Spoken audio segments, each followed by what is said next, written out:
We'll go ahead and start with the Pledge of Allegiance.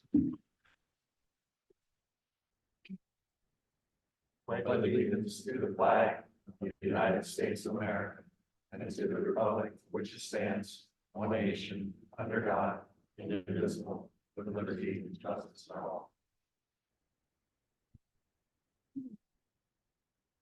Okay, we do have one public comment. I'd just like to read that the board provides a time of public comment at committee meetings for residents and taxpayers to bring their thoughts on specific agenda items to the board, but it is not a time for exchange between the board, administration, and speaker.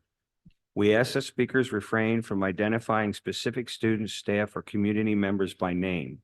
Each resident is provided up to 3 minutes to speak at a committee meeting on a topic identified on the meeting agenda. Residents and taxpayers who are interested in making public comments must complete the electronic registration form prior to 3 p.m. on the day of the meeting. We have one request.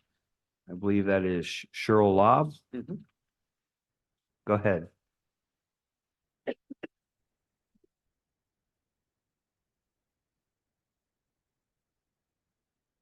Good evening. My name is Cheryl Loud. I'm a resident of East Hempfield Township. I was employed by the Hempfield School District for 35 years. I had my very first introduction to Hempfield in this room. So it's been a while though. I was a principal at Centerville Elementary School when we renovated 65,000 square feet and we built 45,000 square feet and added the geothermal system. And I have to say, cost-wise, I'm wondering now why only 20 years later, we're looking at renovating or building. When we did Centerville, we were part of the package that built the first two sister schools. So everything at Centerville is equivalent with Rohrerstown and Mountville, as much as it can be in an older building. I'm really troubled with why 20 years later, we're looking at something, and I don't know the specifics. I'm sure you've discussed them. But I guess my big question is, will ongoing costs be less if all elementary schools are built in that same sister thing? Is that what we're looking at? Somehow save money that way? Or, well, I know the answer to the other question. I know we don't have unlimited money to do whatever we like to do. So I'm hoping that you will, whatever you do will last more than 20 years and will serve our students. Thank you very much. Hey, thank you. First item under the agenda is feasibility study update. Mrs. James.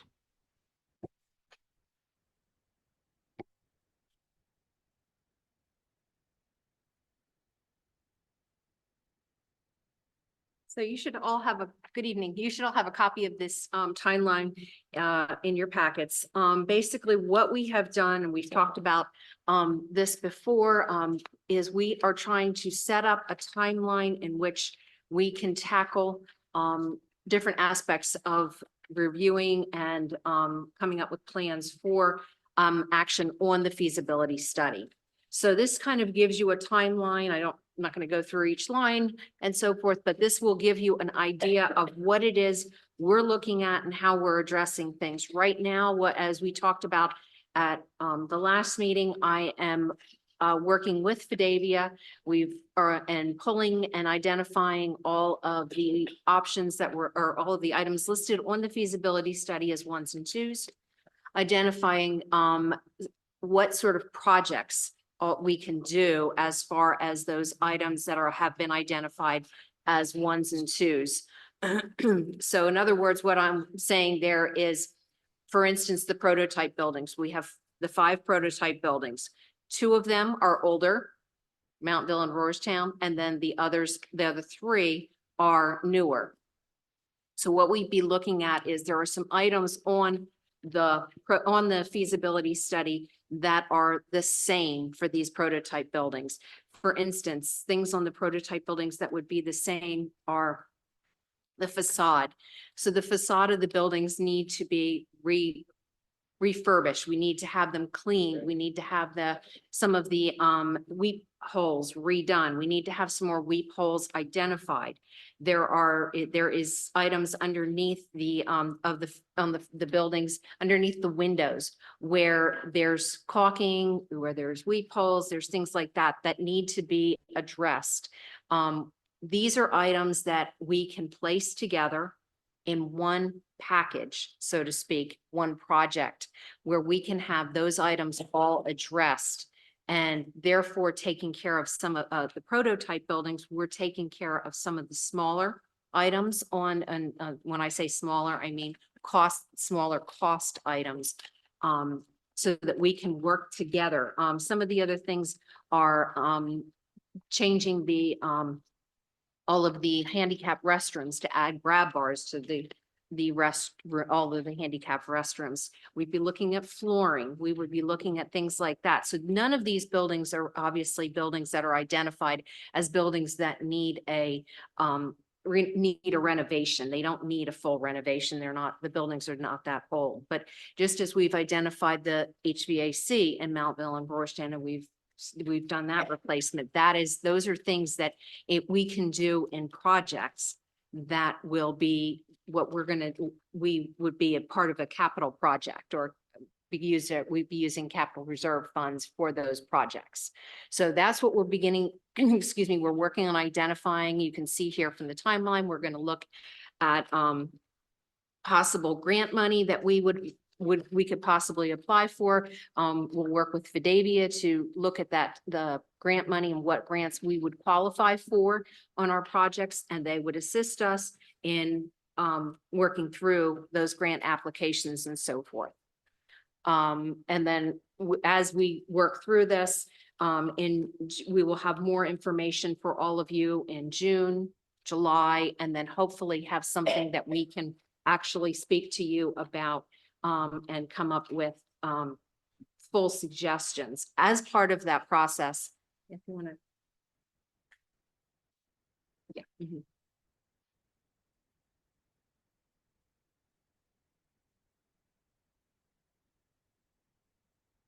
Yeah. So if you look at this, we had come up with this for the high school. This is showing off obviously the options and so forth, but more so we would come up with a sheet for each of the smaller buildings, as I mentioned, like the prototype buildings, and we'll come up with a sheet that will identify what is out there, what's needed to be done, and what the costs were for those items and so forth. And where we would start with the prototype buildings, what we'd be trying to do is prolonging the life of these buildings, making sure that they are kept up to date, so that the longevity of these buildings will be longer and so forth. We're keeping up to date with all of these items. One of the other things that we will be working on with this is we will be working with Fidavia to come up with, discuss an RFP. Also looking at the high school and so forth, we would be looking at an RFP for that. We would like to come speak to that. Or have Dan from Fidavia here, and that's something that the RFP for the high school is something that he would be working on. Hi, good evening. It's just the appropriate juncture now to take the work that's been done thus far on the feasibility study to date, and now take it to the next level and explore the options that were discussed and shared at the previous board meeting, essentially creating an RFP, putting it out to a number of architectural firms. There are plenty in the marketplace that specialize in this kind of work, and the RFP would capture all of the hopes, dreams, aspirations, ed spec, concerns, constraints, financial, et cetera, that would roll into the various options that are explored. That's the only, well, it's not the only, but it's the way to get to, I mean, essentially recalling the conversation we had at the last board meeting, was a lot of robust conversation about the high school project, what it should look like, what should be in it, which option is better. The way to get to the answer to that question is to go through this RFP process and retain a firm to explore those options and all the issues that relate to them. Probably should also do a little exploratory work, like geotechnical investigation as well.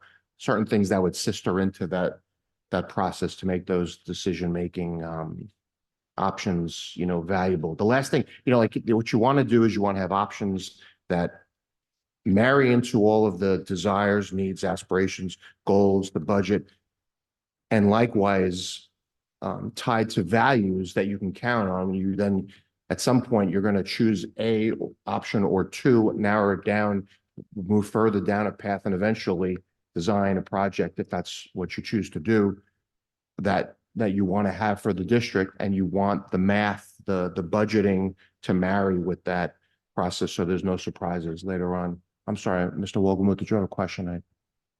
I have a couple, but I'll let you finish. I'm finished.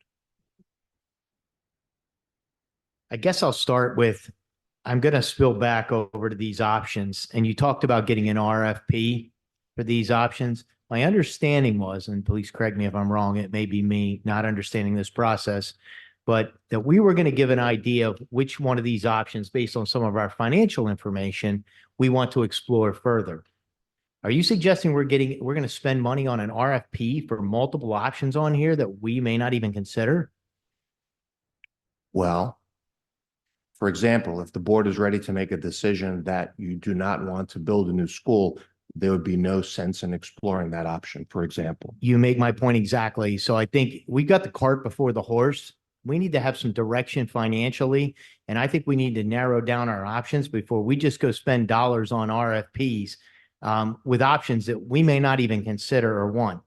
That's going to bring me back to this priority 1 and priority 2. My understanding is we were looking at these priority items collectively as part of a greater project. And that some of those priority items were items that didn't need to be touched unless they were grandfathered in, unless there was a renovation to that school. So there's more that needs to be understood around those and what direction we're going before we spend money on priority options 1 and 2 and make those changes if it's not required or necessary. And it may not be a safety issue for the building or a maintenance issue. It could be, it's a grandfathered in issue and it doesn't need to be touched until there's a major renovation. So there needs to be more discussion to explore those 1 and 2 options and whether they truly need to be done or not. The other thing is I heard the word prototype. I don't know. I haven't really seen any prototype, and I'm not sure that we want to put an RFP out for our wish list of everything that we want. I think we're going to have to narrow that down because I surely don't want to spend taxpayer dollars again chasing our tail with options that we may not be considering. And I think we need to give direction around what does that look like? Is it a practical building? Which if I had my wish today, it would be a practical building that's functional and solid.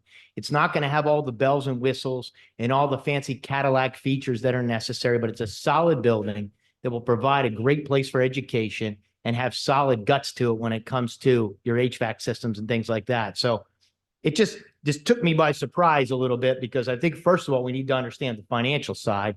And then secondly, we're backing into this stuff. So I would just suggest we're out ahead of ourselves a little bit with any RFPs. And I surely hope we don't go out for RFP on something until we have more direction. I agree with Mr. Wogelmuth, and my comments are similar in that the 25 million for priority 1 and then the 59 million, that's not necessarily something that the board has approved and we're going to move forward with. I think we need to look at all of this, the high school and all the repairs collectively, and come up with a strategy between the administration and the board, figure out, kind of narrow this down where we're going. And if the high school is the highest priority, which I think it may be, we may not do all those priority 2 and maybe even some of the priority 1 items in order to be able to afford the high school. So I'm at the same spot. I think we need some more board deliberation, possibly a retreat where we can kind of get our hands on where we want to head, the board and the administration, where we want to go with all this, because there's too much now, I think, to give an RFP. I agree with Mr. Wogelmuth. So what, Mr. I'll just chime in as well. Unless I'm misunderstanding some of the numbers that Mr. Bodelli is going to be going over with us later, very back of the napkin, we're looking at a 15.5% tax increase by the time this is fully phased in. 15.5% just to service this debt plan, which doesn't even come close to filling these options. So that's no increases for faculty, no increases for programs, just 15.5% to pay for the borrowing for these new programs. So yeah, I think we're very much in a close situation right now.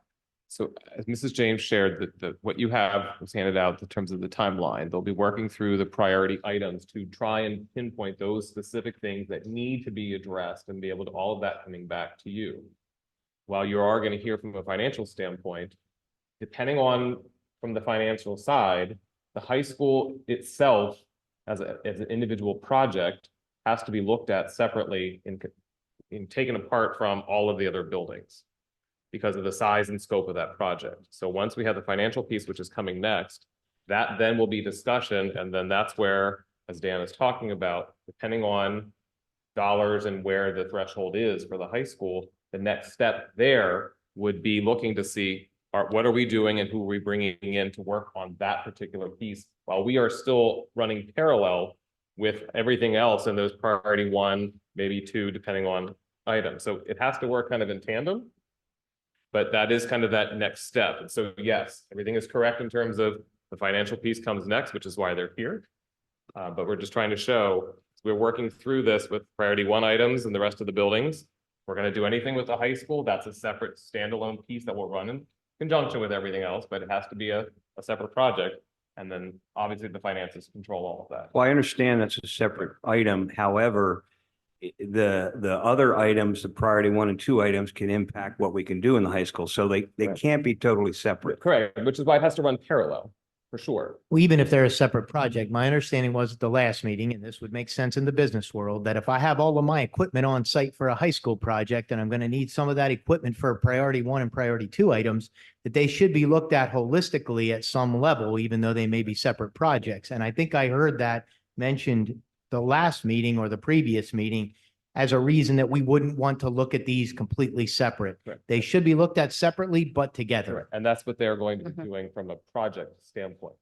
So, but we do, when we look at our buildings, they reference the prototype buildings. We have 5 of them.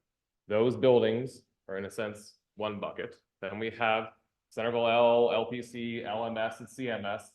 They're very different. And then we have the high school. And then we have everything else. And so as they're looking at it, as Mrs. James shared, from the project component standpoint, how do we package some of this together? But they have to be able to really iron out all those priority 1 items, priority 2, from a sense of urgency, if you will, and then really map it out over the next 10, 15 plus years as to how that work will be done. That's where then when you look at the projects, it comes in the next piece with Raymond James and PFM, how are we going to financially afford that? And with that, so it's all coming together. But if there is talk about something specific related to the high school, the next step there is going down the path that Dan talked about from an RFP standpoint. So there is a lot more discussion. We're just trying to lay out the tee up, then here comes the financial team, which But I think we can look at some options with the RFP, Justin. We can look at some options. However, I think we have too many now. But I think my understanding from talking to you a month and a half ago is this enables us to give us some different options, but I think we have to narrow it down more than just there's 4 or 5 buildings. That's going to be too much for an RFP, correct? When you say narrow it down on the Well, high you school have- itself or all of the, Well, you got option 1 through 6. I think we need to bring it down to more than 6 options. We need to narrow that down maybe to a couple. That was my exact point in the beginning. I think we need to get down to 1 to 2 options or 1 option preferably, and then start there and then put that out for RFP and then see where that option leads us and then work with that moving one direction or another. And that again is going to be determined by our financial position and some of the information we're going to hear later. So again, I need that information foundationally. If the finances don't work, it doesn't matter which option we want to use. It's not going to work. We're not going to raise taxes 15% year over year to cover this expense only. It's feasibly not possible. And we've been putting a little bit of money aside, but that's not even enough to scratch the surface. So once we have that information, then we can start to talk about which option we can afford. Then we can talk about the RFP. And again, I would say Just to there sort could of be, put a final point on that, what Mr. Walcom have just said. When I just did my back of the napkin, that was on the $150 million in new money, not the 200 million in new money. And looking at the options, I mean, we're shopping for cars we can't afford right now. I mean, that's what's going on. Well, and that's why after the financial Yeah. piece, the discussion will help, in a sense, narrow down those options in terms of what is possible. and my point again is the priority one and two, that 25 and 59 million. I may play devil's advocate, but I'm going to push back. Do we have to do all those now? I know that's what the report says, but what happens if we don't? You can keep fixing stuff. We may not need to do all that. And that's what they're going to be working through over the next month to pull out those items and bring that back as here's what they're viewing as the essential pieces as the starting point. And that's in the timeline, the one pager that you have in front of you. My thought is though, once we get the financials, we need to move. Nothing is going to get cheaper. We can keep having this conversation over and over and over. And as we're having the conversation, costs go up. And as we're having the conversation, the quality of our buildings are going down. So at some point we need to, and I don't know what that means if we narrow it down. I don't know when we talk about that, but we need to do it. Or then like the Fadavia gentleman that was here at one of the meetings said, then your 3s and 4s now become 1s and 2s, and you're not even taking, like maybe we don't even need to take care of our 2s. Well, we need to take care of that stuff because while we're taking care of that stuff, the other stuff is coming too. So no, it doesn't feel good to spend money. It doesn't feel good to borrow money. So once we have the financials though, we need to make decisions. I think. I just refuse to go at this hastily, even though technically, in my opinion, some of this discussion should have started many years ago, and I'm not being critical. I just feel like now this lack of planning doesn't become an emergency, and this is not something we want to do quickly.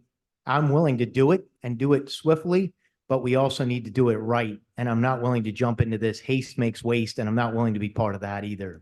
Why don't we have our financial team come on up and start that piece to engage in that discussion when they're finished. Either way, you can have a seat.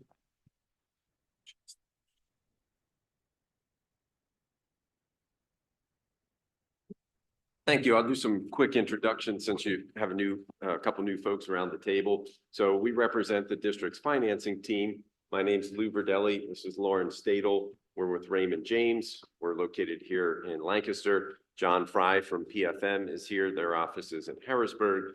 And our team has been helping the district for many, many years. In fact, remember working on some of those projects that you were just talking about when those new schools were being built. We helped with the financing for those.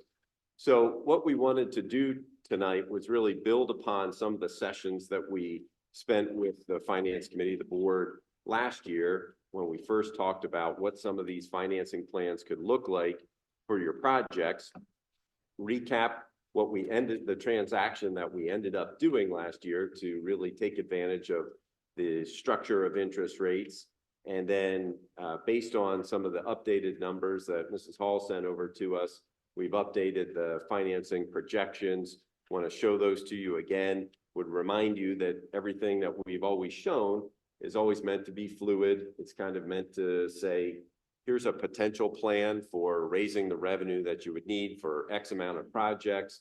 Here's how you would potentially have to get your debt service from where it is today to a higher run rate, depending on how much money you borrow and where interest rates are when we borrow.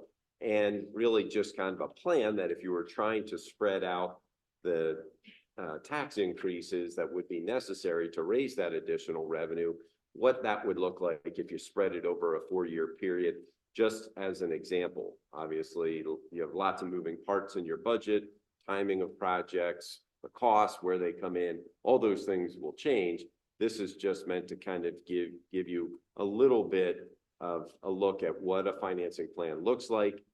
What we emphasize to you, I'm sure those that were here last year remember, is We just emphasize that under Act One, districts really have to be planning in advance, budget-wise, for financing larger projects. And as we've seen incredible inflation in construction costs since the pandemic, these projects are more expensive. The financings therefore are larger. And even though we're in a really low interest rate environment, which is a good thing, the debt service adds up when financing these projects. And the only way that a district can manageably build that additional debt service into the budget is to do it piecemeal, a little bit year by year, usually in advance of the project even getting started, building that capacity into the budget. And so that's really what the main goal of tonight is to give you that blueprint, take a look at it. Obviously, you can direct us to run any number that you'd like to see afterwards and as you continue on evaluating your project. But that's the purpose of tonight. So we're going to start off. What we thought we would do really for the benefit of the new board members is just a real quick, simple recap of when we're talking about bonds and financing projects like this, how do school districts in Pennsylvania do that? So on page 2 of what we passed around, Bonds 101, why and how do school districts finance different projects? Well, if it's a simple repair of a roof, you're probably budgeting for that in your normal maintenance budget. You have funds available to do that. If it maybe is something a little bit larger, like a repair of some athletic fields, you might have budgeted and planned for that in a capital projects account. And then when we get to these larger projects that have much bigger price tags, typically districts don't have those types of funds on hand to pay cash, and they need to look at how do we borrow money to pay for these projects that you might have to pay those construction bills out over an 18 or 30-month period as construction progresses. So item 5 here talks about either a bond issue or a bank loan, and we're always evaluating what's really best in the marketplace at the time. But typically, these types of projects are financed with bonds. The reason we do that really is the flexibility of structuring the payments. So unlike when you go get a mortgage for your house and the banker says, well, you have a 30-year payment and you pay the exact same amount for the next 30 years, we have the ability with the public markets to structure debt so that we can structure it around your existing debt, so that we can phase in the payments for budget purposes, those types of things. The multiple financings, you don't need all of the money at once when you do these projects, so we sometimes recommend breaking it up into pieces. It's all that flexibility that we get when we use the bond market, and that's why you see school districts as that's the main way that they finance these large projects.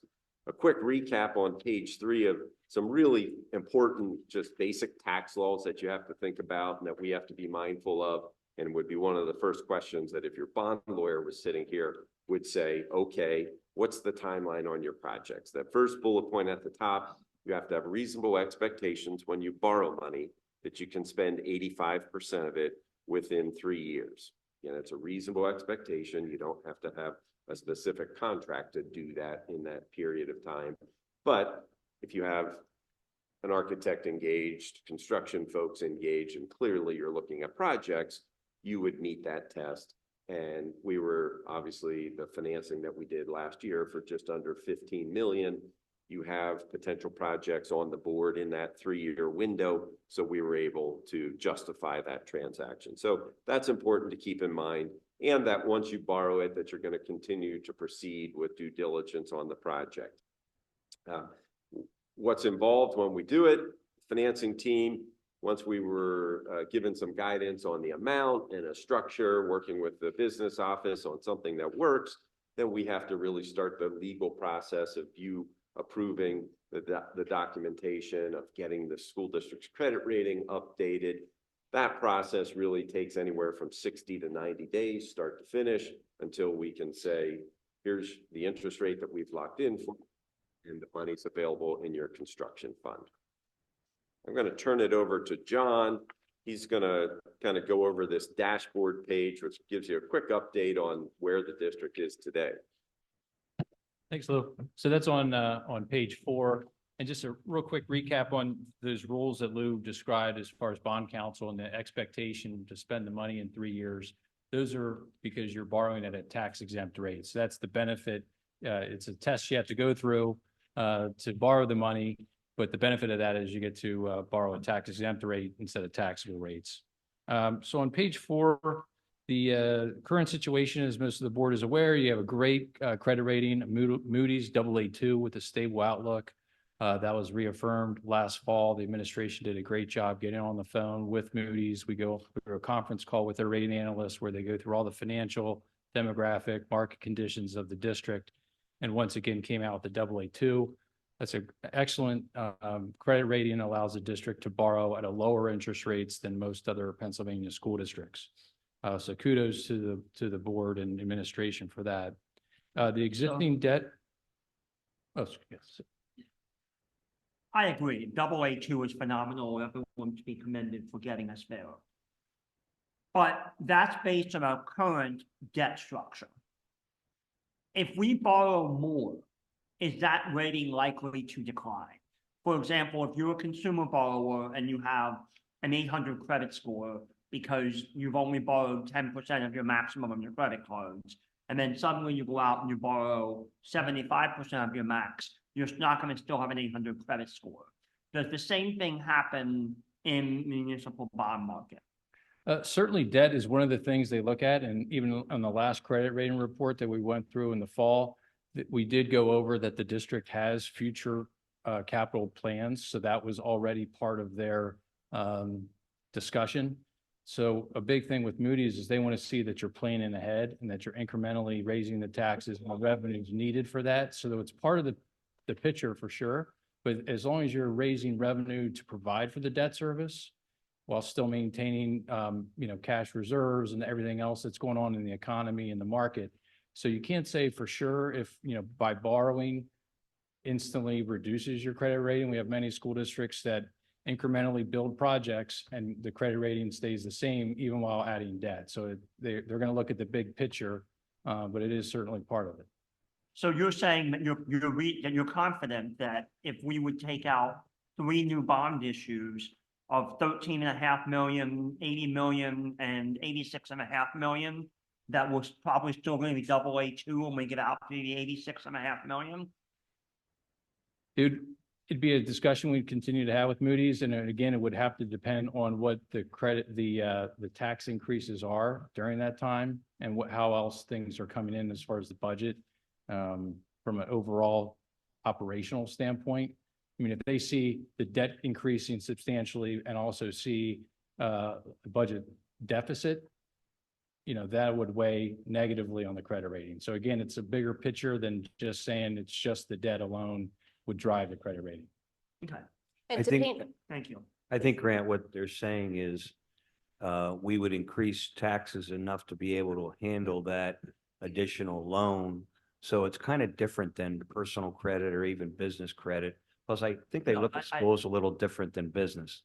I get that, Mr. Maris. I'm just want to make sure we have a full understanding of how all these pieces play together. Can I ask a question? Because how often is the Moody's thing calculated? Is it once a year? Do they do it as you're going through the projects? What does that look like? Every time you go out for a bond issue, every single time you would need a credit rating for that bond issue. So investors have a fresh look on what that bond issue is rated. If, for instance, you didn't do a borrowing for a couple years and they would do an annual surveillance, or it's on their calendar then to come back and talk to you to monitor. But at Hempfield, over the next, you'll probably be in the market. So every time you do a bond issue, they would be checking in and evaluating the district and giving a credit rating. Which is a good thing. So we know where we are at each Yes, step. at or each if step. there's, And that credit rating report becomes very invaluable to look at that and how they view the district. So good question. And one thing that I think we've talked about probably last year was when districts have plans to borrow money over the course of the next few years, the interest rate has a direct correlation to what your credit rating is. So we always emphasize that if there are borrowing plans, the district needs to be mindful of maintaining its good rating, the things that they look at, like maintaining fund balance and reserves, and that your revenues are keeping up with your expenditure growth. Those things are what we want to be mindful of. Obviously, if you had no borrowing plans for the next 10 years and all the buildings were 5 or 10 years old, and we said, well, we don't have anything significant to do, we would say, well, if your rating went down a notch or so, that's not the end of the world because you're not borrowing money.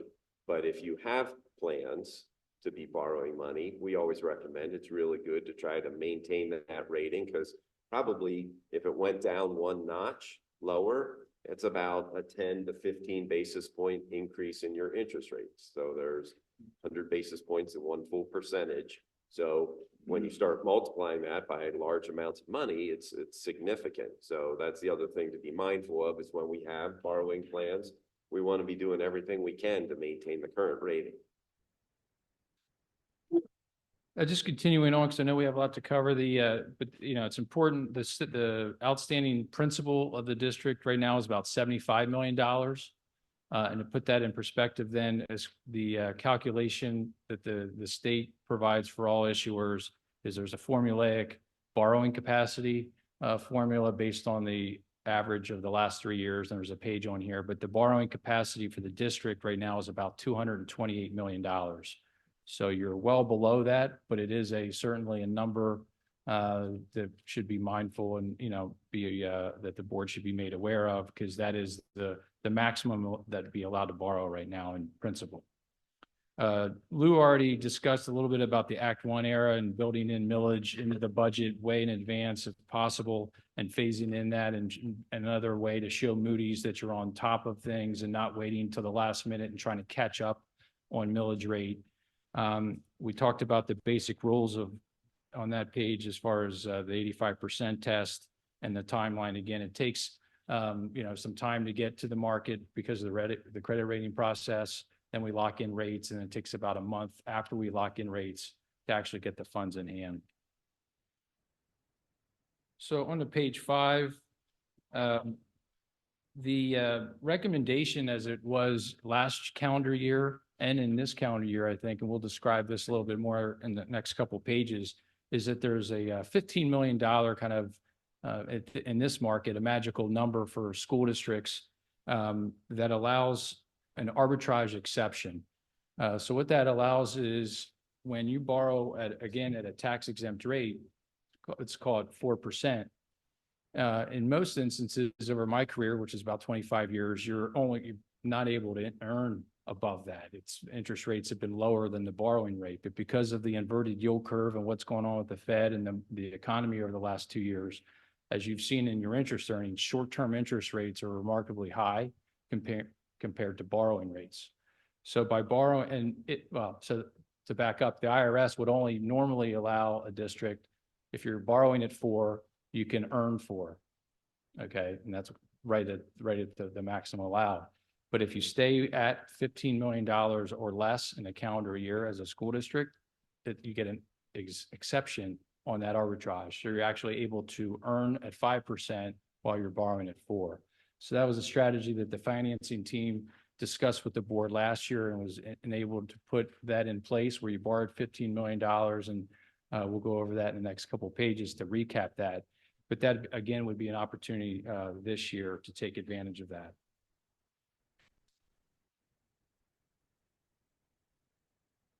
Lou, did you want to? Sure, I'll pick up here on, John already referenced the borrowing base calculation. We just wanted to show it to you again on page 6 of how it's updated. We take the last 3 years' revenues, so you can see those at the top right portion of the page, take the average of that, and then that's multiplied by 225% to get to your total capacity.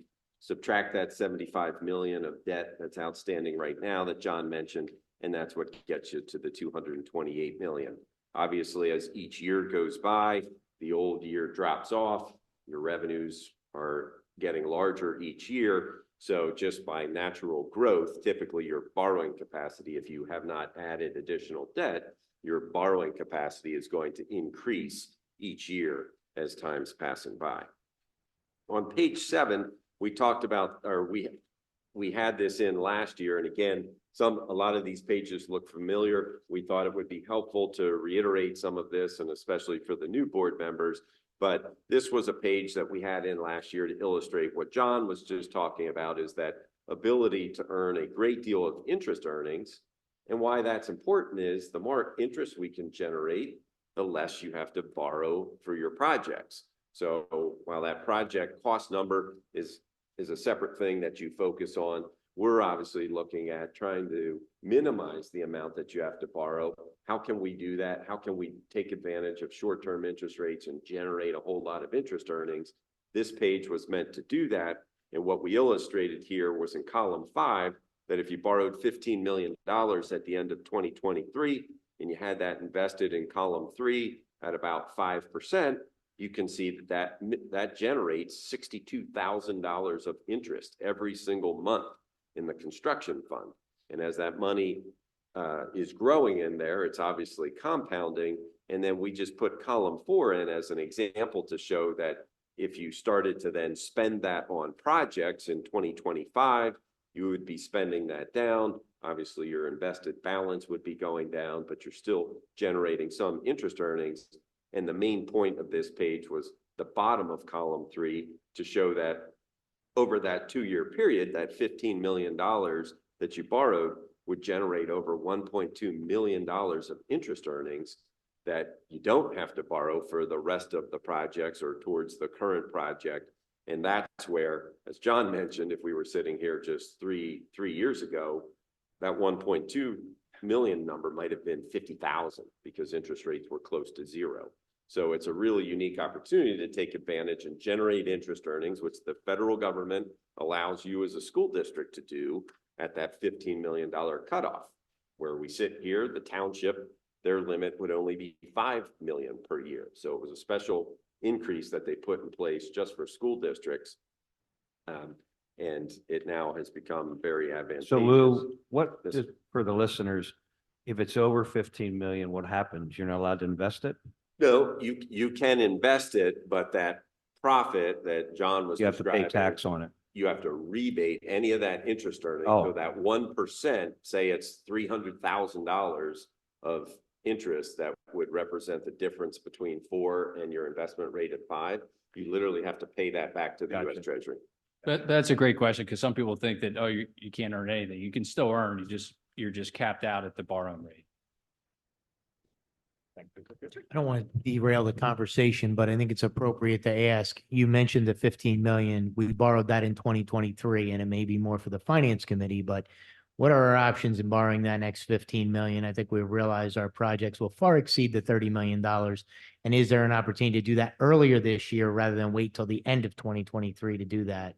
That's a super question. It's a discussion that we had with Mrs. Hall in putting these numbers together. And it's why you'll see that actually all of these plans have a column 4 of a 2023 borrowing in the same amount in that for that reason. In fact, it's gotten even a little bit better than where rates were last year, the differential, because we've seen investment rates stay the same while municipal rates have gone even lower.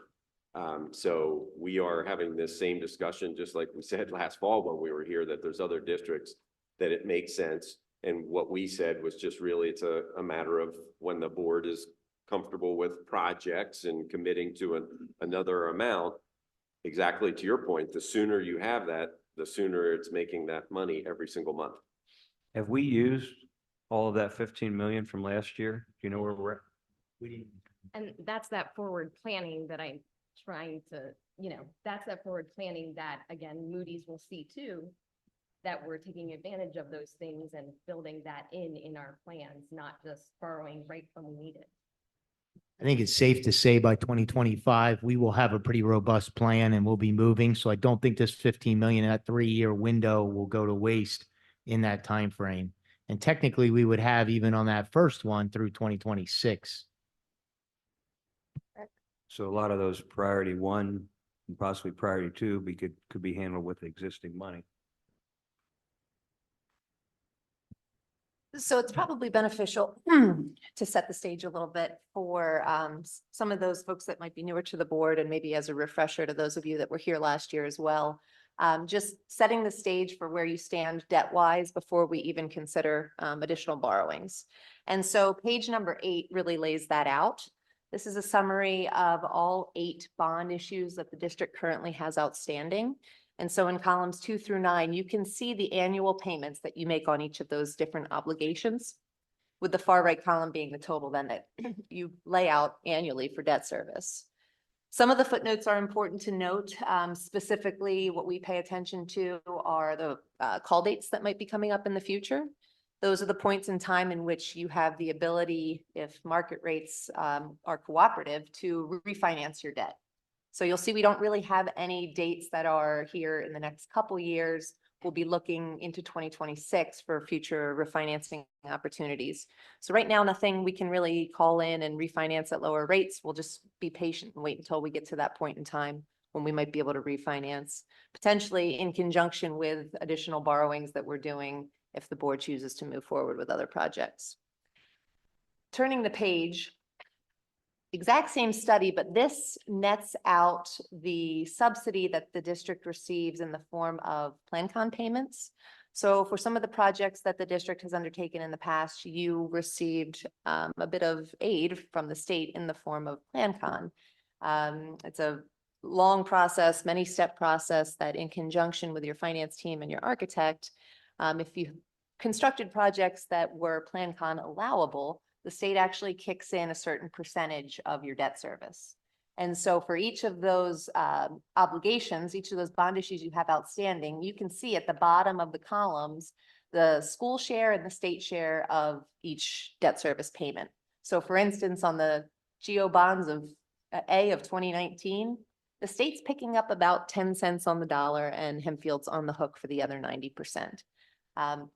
For those of you that aren't familiar with PlanCon, unfortunately, the state no longer funds it. And it was an item that was removed from the budget line item that was removed a number of years ago. There was a moratorium on all PlanCon projects going forward. Every year around budget time, we hear a flurry of activity that maybe it's coming back in some form, maybe it's going to be funded, but it always gets axed in the 11th hour. And so we encourage all of our districts to budget for paying 100% of the freight on your debt service in the future, because the likelihood of getting any aid from the state in the form of PlanCon is very, very slim. So it's important to note, and as we look forward into the studies, kind of the structure of your existing debt. On column 20 there, you can see that for the next several years, your run rate is about $7.8 million. And then beginning in fiscal 2033, it drops down to just under $5 million. And so come 2037, absent any other plans, you would be debt free. This is a really attractive debt portfolio when you're thinking about major projects, because you've got a lot of factors that are helping you in your scenario here, where we've got debt that's falling off in about 7 or 8 years, where we're going to have some budgetary dollars freed up at that point in time. Additionally, your debt is not very long. You have $75 million of outstanding principal, all of which is paid off by 2037. So the brevity of your debt is very helpful in that it allows us to sort of add in and wrapping around, as Lou mentioned before, the new debt and taking advantage of those dollars as they become available in the budget when this existing debt pays off. And just because I'm new to this, is that in comparison to other school districts, that length of time and the amount of debt, is seen as good? Yes. I mean, Longer for. it's all kind of balance sheet snapshot in time. If you catch a district right at the tail end of a major financing plan, their number might be a little higher and their debt goes out a little longer. But this positions you well in that, one, you've never borrowed frivolously. And so you've taken care of your buildings as you needed to, and you're positioned going forward to be able to afford with some pain, with some tax increases, some additional projects. And so we're going to go over what those scenarios look like here in a second. But any questions on the district's existing debt before we kind of move on and talk about future borrowings? I just also want to point out that the time value of money in 37, that 4.9 million debt service isn't going to be it's not be equivalent to current day dollars. So that's going to be a lot less in current day dollars. You're counting on inflation for that. What's that? You're counting on inflation for that. And I don't think we'll ever not have inflation. I don't disagree, but I'm just saying, in order to say that money's not as expensive, then you're counting on the dollar being less valuable. Right. In essence. Correct. So I will point out that the column 19 there, that's the bond issue that we did most recently, the 15 million that we took advantage of the small issuer exemption last year. So that's the most recent borrowing that we've done. So this sets the stage for, how do we afford XYZ project? And so tonight we laid out 3 different scenarios. We've laid out 100 million, 150 million, and 200 million, picking an arbitrary point to start. And obviously, as you continue to refine your projects, we will continue to refine these studies. Projects like this take a lot of planning, as Lou said, and take a lot of massaging of these studies over time. And so I encourage you to view this as a planning tool and not as something static. This will be very fluid as we continue to develop these plans over time. But to walk those of you through the study and how it works so that you kind of have an understanding of what we're talking about here. Columns 2 and 3 are your existing debt. So we kept column 3 separate. It was lumped in with everything in the last page, but we wanted to keep it separate just to show you the full scope of, the full borrowings for all the projects that are in question. Columns 4, 5, and 6 are hypothetical future bond issues. As Lou mentioned, our recommendation would be to consider another $15 million small issuer exemption piece done in 2024 because, we liked interest rates then and the opportunity that presented itself. Facts have moved even better in our favor, so it probably makes sense to go down that path. Columns 5 and 6 then lay out the remainder of the needs to fund us fully at $100 million for projects. And so you can see that in column number 7, once everything has been added on and all the debt service is in place for those 4 total bond issues, we need to get to about 11.9, call it $12 million in our budget for debt service. So in order to do that, it's going to cost about 0.67 mils. And if you equated that to a percentage, you can see for this illustration, we showed it over 4 years. There's no magic to that. You could phase it in over a longer period of time if you needed to, but that's about a 1% millage increase. 1% of your Act 1 index would need to be dedicated over that 4-year period to debt service. And at that point in time, you'd be fully funded in your budget for $100 million of new projects. We've made a couple assumptions, obviously. We've laid this out over a number of years. We get the balance of the monies in 2025 and 2026, and we're assuming current interest rates. We hope and believe that rates will be moving downward at some point in the future. The Fed has signaled that they will begin at some point this year, when it's not certain, but Fed tightening, lowering of the overnight borrowing rate. What is the interest rate that you used for this analysis for the new bonds? We're probably in a 4.5%, if I had to wager a guess on what it looks like. 3 or 4 years ago? In August of 2020, it would have been in the ones. August of 2020 is when we hit the all-time lows in the municipal borrowing market. And then as the Fed brought their rate hikes through, obviously that translated into the long-term borrowing rates as well. But August of 2020 was our all-time low. And your projection is, you think it's going to come back down? If what the Fed is saying is to be believed, then yes. We could argue a lot tonight over whether they have achieved their mission of tamping down inflation, but they've begun to signal that they think they have. And so the market has priced in 3 or 4 interest rate cuts in 2024. Most likely not in March. I don't think anyone's really predicting that at this point in time. So probably mid-2024 is when we would expect the first interest rate cut to happen, but that's all going to be data driven. The Fed, especially in election years, tends to move slower and more methodically and tries not to make too many waves.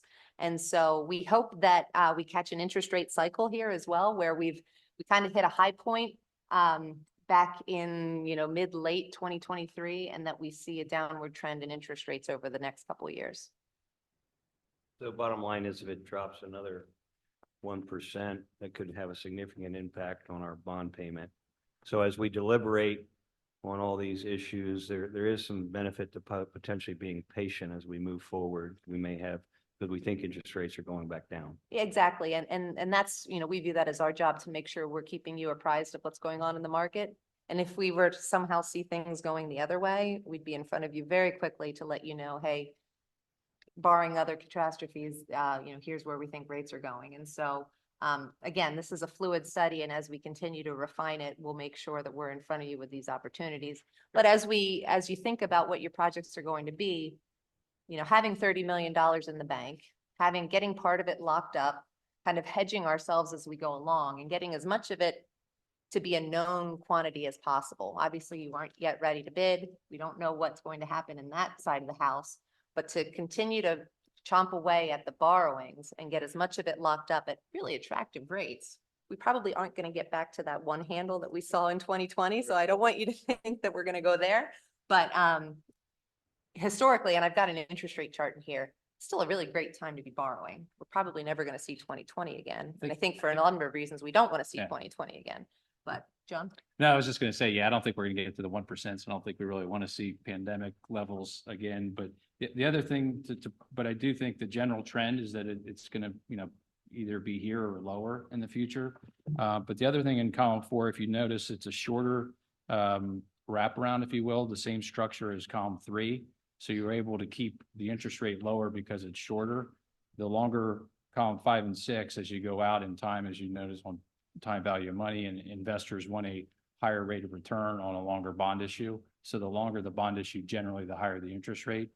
So that's why it's, you know, it's another reason why column 4 would be attractive this year to start getting some of that locked in at these short-term low interest rates. Do these increases, the millage increases that you have in the various models, does the model assume that those increases compound year after year? Okay, so for example, in year 1, in the $100,000, the one that you have up there right now, it says a millage increase of 0.96. Now, let's say our organic millage growth is going to be 3%. Does that assume that in year 2, that 0.96 becomes 0.96 times 1.03? What we assume in the study is that we assume that your assessment stays the same. So we're not assuming any growth in the value of your No, I assessment. understand that. But we do assume that, you know, this year, if we go up, let's call it 1% for debt service. Next year, that's our starting point. And so we're going up an additional, you know, 0.95 that next year, which is on top of Right, what we did last year. Yes. But there's also a compounding factor on the previous year's increases, right? Yes. Okay, so this probably, if I'm understanding it, this probably understates the impact of this on a taxpayer's individual real estate tax bill, because it does not fully address the compounding effect as you run the model out 5, 10, 15 years. But Well, maybe I'm not But understanding. it might actually be more conservative because Okay. we're not assuming the value of a mill is increasing. So we're assuming at the bottom, it's footnoted that the value of a mill is 5.147 million. So as that goes up over time, that's only going to benefit the district because it's going to bring in more money with the same millage rate. So you did the millage increase based on the 5.14. So it actually would be conservative, be a better case. Correct. Right. You get it, Grant? You understand what they're saying? I understand what they're saying. I'm not sure that that's exactly what my question is, but I'll leave it go for now. Just to make sure, just using this figure, by doing, if we would borrow this amount of money over this plan, then every year, whatever our Act 1 increase would be, 1% of it, or about $750,000 would go to this as you go through this. That's correct. And then when you go through the other ones, you just take that more, and like for the most expensive amount that would be the Right. So 2.25. And again, that, you know, for illustration purposes, if we Right. did it over 4 years, exactly. Right. If you said we can't But then we, afford that over 4 years. Maybe we need to stretch it out a little bit. There are ways to do that. Now, you still have to pay the debt service. So but this would cover whatever amount we borrowed, you know, however long we did it. yes, it Once will we get you got- there at some point. You might need a little bit of one-time cash in order to make sure that you're meeting your debt service obligations as the money comes online. But doing it over 4 years, yes, you would get there. And if, as we work through these plans, you come back and say, well, what does it look like over 6? We can model that Yeah. out. And as Lauren ran the numbers on column 9 of each of those pages, if you look at the bottom, it aggregates it, and that's basically just doing the math of how much it takes to get from, say, 8.5 million now to whatever the future run rate is. And so it's a matter of making sure we phase that in properly. You know, we divided it by 4 here, but again, you could do it in different increments. But again, you don't want to get behind and all of a sudden you're playing catch up and you need to do it all in, you know, 1 or 2 years. So Is the 4-year time period, is that typical? Is that because of the way construction projects work, or can it be 5 years or 6 years or? It can be just about anything you need it to be. We've got schools that will phase in over 10 years, but that takes a lot of discipline and, you know, buy-in from future boards as they come in.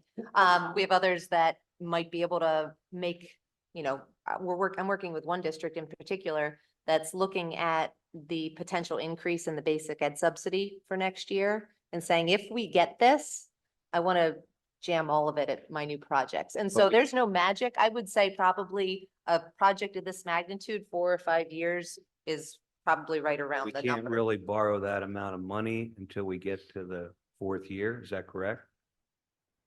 Is that incorrect? Say that question again. So can you borrow, let's say you're gonna do a $200 million high school.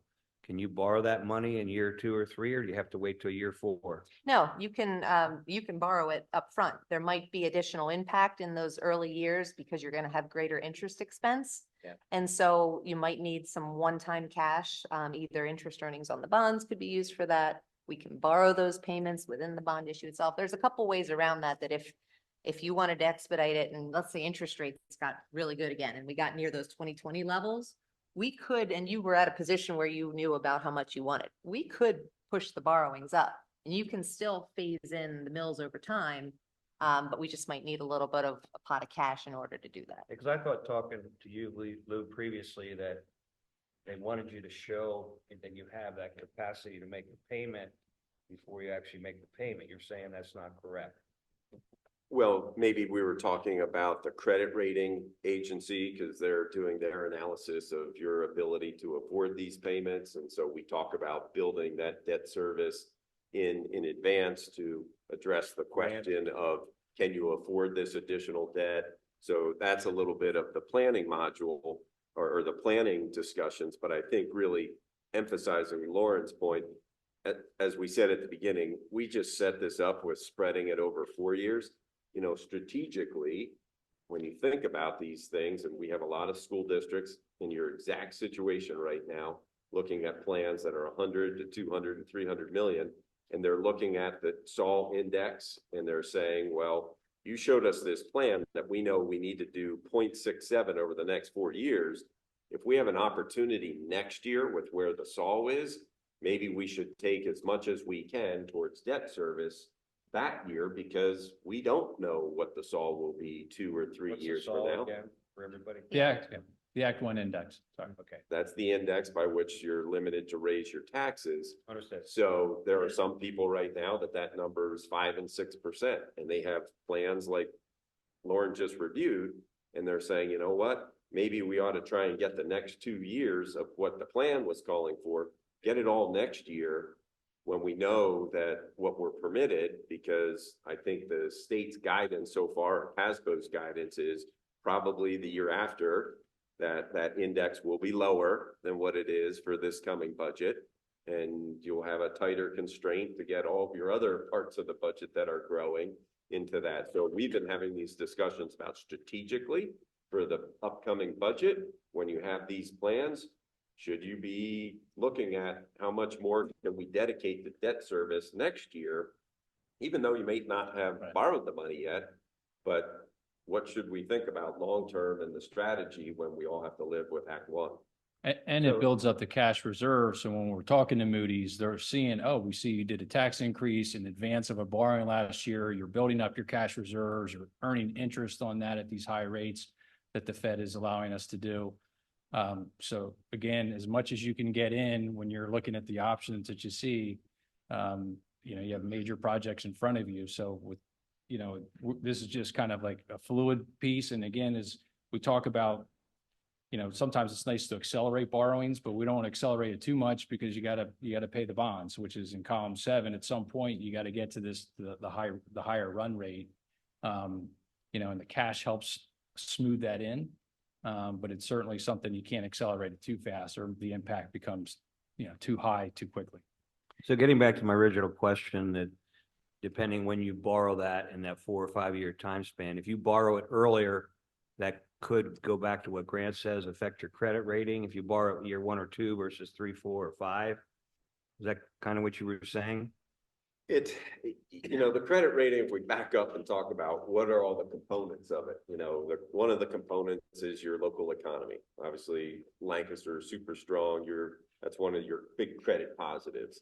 How are the finances of the district? Are your budgets accurate? Do you have a surplus? Do you have reserve funds? Those types of things are all measurements for them to come up with that AA2. So, we've had districts that have borrowed a lot of money and they've been doing all the other things right. And yet, because it was a lot of money, their rating went down a notch. And there's no rhyme or reason. It's the analysts putting all their numbers into one black box, and out comes something that says, well, the rating should be one notch lower. We've had other districts near here that have borrowed a lot of money and the rating stayed the same. So it's always, we can't predict that if we went out and did 100 million next year, that your rating would go down automatically. If the planning's okay and the economy's doing well and you're managing your budgets well, probably the rating's okay. Reality is if we do a big high school project, it's going to be a couple years out till we start really spending the money because you have the architect design. And so it's the 4-year thing, I think, works pretty good. And if for some reason we did want to accelerate, it's probably because we really like interest rates. And even if we were to get dinged from a credit rating perspective, lower interest rates would more than make up for the fact that maybe we got a 1-notch downgrade. And so, we don't want to lose sight of, we're trying to pick good times to go into the market and, don't let the credit rating dictate the project. You as a AA2, there's no one rated higher than you in the county. There are 2 or 3 other districts rated on par with you and everyone else is below you. Being a AA2 probably puts you in the top 20, maybe 15% of all districts across the Commonwealth. So even a 1-notch downgrade is really not catastrophic. It keeps you probably in the top 25% if you got a 1-notch downgrade. I think, Lou, you said an impact maybe 0.1, 0.15% in the interest rate. So that's not dramatic. Right. And typically those credit spreads, when we get into lower rate environments, those rate differentials are even less. Like back during the pandemic at all-time lows, it was probably 5 or 10 basis points for each notch. In higher rate environments, if rates were 100 basis points higher than they are today, maybe it's 15 or 20 basis points between each rating category. And oftentimes Moody's won't, if they're going to do a downgrade, they come out with a negative watch and give you kind of a warning shot where you're still AA2 with a negative outlook. So we can't guarantee that would happen, but sometimes they do that as well to kind of give to be more transparent. And then what does it look like for that to rebound? If that's like a sticking point for some people? Again, back to Lou's point, probably sustained levels of, building up your cash again, kind of stabilizing. They're basically looking at total operations and saying things aren't looking well. If you can kind of revert back for another 2 years and get the position back as far as overall cash surplus, not running any deficits. It was a very detailed rubric, basically, that the analysts used. And then each category of the rubric, we fall in a different spot. And then they make their overall determination. And it was a very long rubric. Yeah. So it's not just like one individual area will shift it. I mean, it is more the totality of the overall rating Right, and experience. interestingly, 10% of your rating is just how Moody's views how PDE funds schools, how the state funds schools. And so that is obviously completely out of your control. And, you know, they've indicated that if the fair funding lawsuit were to actually be funded and not just be ruled in favor of schools, they might increase their or raise their stance on public schools in general in the Commonwealth. And so, you know, that could be a credit positive for everybody across the Commonwealth as things move forward, but no one's planning on that quite yet. So any other questions on kind of the mechanics of the slide here? We can move on then to the next slide. Exact same study, but for 150 million. So we keep column 4 static because regardless of the size of how much we intend to borrow in the future, it would still be the recommendation to do the next 15 million here in 2024. So then we've divided the remainder to get us to the 150 million over 25 and 26 again. And you can see then over, again, a 4-year period for illustration purposes, we need just shy of 0.29 mils a year, which equates to about 1.6 or so % within your index on an annual basis. Okay. And then lastly is the $200 million study. Again, only changes to columns 5 and 6. Obviously, the debt is being stretched out over a longer period of time. Now we've got to get to 16.7 million for annual debt service. And in order to do that, we need about 0.4 of a mil over 4 years, which equates to about 2.3% within your index for 4 years. We've been strategically, and I thank the board for strategically planning ahead. And when we decided we were committing to putting 5 million away, because putting that money away towards these projects will support some of this. And I think where maybe, correct me if I'm wrong, we could offset some of those first 4 years is by the savings, as I call it, that we've set aside from our dollars that we've put aside for capital projects. Am I correct in the fact that that would give us a little support if we continue to bank some dollars related to that? Not only does it help us with our rating, because there are things we can't control, but having that available to pay down some of this or offset some of that is surely going to be helpful. One of the things that we've been criticized for is banking too much money. In this case, I'll be honest, I'm speaking to the board, we can't bank too much money as it relates to our ratings and as it relates to putting that money aside for these projects. It will pay dividends in the long run. So not only do I believe we need to move quickly on borrowing that other 15 million to reap the benefits of that, but also that we need to continue to put money aside to be able to offset some of the tax increases that we might have to have and make sure that we maintain a positive bond rating so we don't pay that on the back end in interest. It's risk versus reward. It's no different. If you have bad credit, you're going to pay a high interest rate. If you can get a loan at all, it's a similar concept here. If we have a better bond rating, we're obviously going to get better rates because we're going to look like we're, financially sound because we're managing our expenses. We're managing our tax increases. Thank you for not going to a 0% last year or a 1% tax increase last year, which those things will truly set us back when it comes to our bond rating. We didn't go to the index, but our index was far exceeded what we probably would have gone to this year. But if we incrementally increase taxes appropriately, hopefully we don't need to hit the taxpayers with 2 or 3 years of a 6% or more tax increase that pushes at the top of the index. So I just needed to put that plug in there financially because we need to put that money aside. Now, I know Mr. Keener and I were adamant about some of that, and others were like, well, saving that money doesn't really matter. It does matter. Yeah, Mr. Well- Woolmuth, just to echo that. I'm sorry, Mr. Maris. To a point, we have to remember the time value of money, and sometimes it makes sense to borrow too. So you and I have had this disagreement, and I'm not going to dwell on it now, but. And I don't want to jump ahead here, but I will. Mrs. Hall, is that 5 million in your expenditure projection? It is not. It's not. No, our index won't even cover 5 million. I'm sorry? If we raise taxes to the index, that isn't even going to cover 5 million. So I do not have it in there. Not at Well, least we can cut preliminary. expenses elsewhere. So, but it's That's our not option. it's And not in the this. preliminary, no, Okay. no, we Thank haven't discussed that. If that's the direction after we talk about that we're gonna go. I'm sorry, I I'm can't hear. sorry, my voice is going. I said, if that's the direction that we're going to go after going through the preliminary tonight, then we bring back something else at a future meeting. Okay, just asking. Thank And I you. think you touched on the right thing, Mr. Keener. The opportunity there comes down to some expenses. Yeah. And I think we have to look at that and be very strategic in our spending, not just looking at the revenue, which is our tax dollars. Yeah, I just wanted to piggyback on what you were saying, Mr. Walgamuth. I think I agree that we made the right call last year and we need to maintain that discipline to continue to save and beef up the capital reserve to give us more flexibility in the years to come. And if that requires some sacrifice on elsewhere in the budget, then we need to find those savings. And I guess I would just encourage the administration to start to build that into your planning. I don't know that I totally agree. And as we get in the midst of these projects, I don't know that we want to spend the money for the projects and put 5 million a year. We want to start using some of that money that we put aside. So I have a little bit of different viewpoint. I think we will start using some of that 5 million, which is I- why I'm it's sorry? important. I said, I think we will start using some of that 5 million, like they were saying, you need to have that cushion and that's there. And we'll start using it, which is why we'll have to keep replenishing it.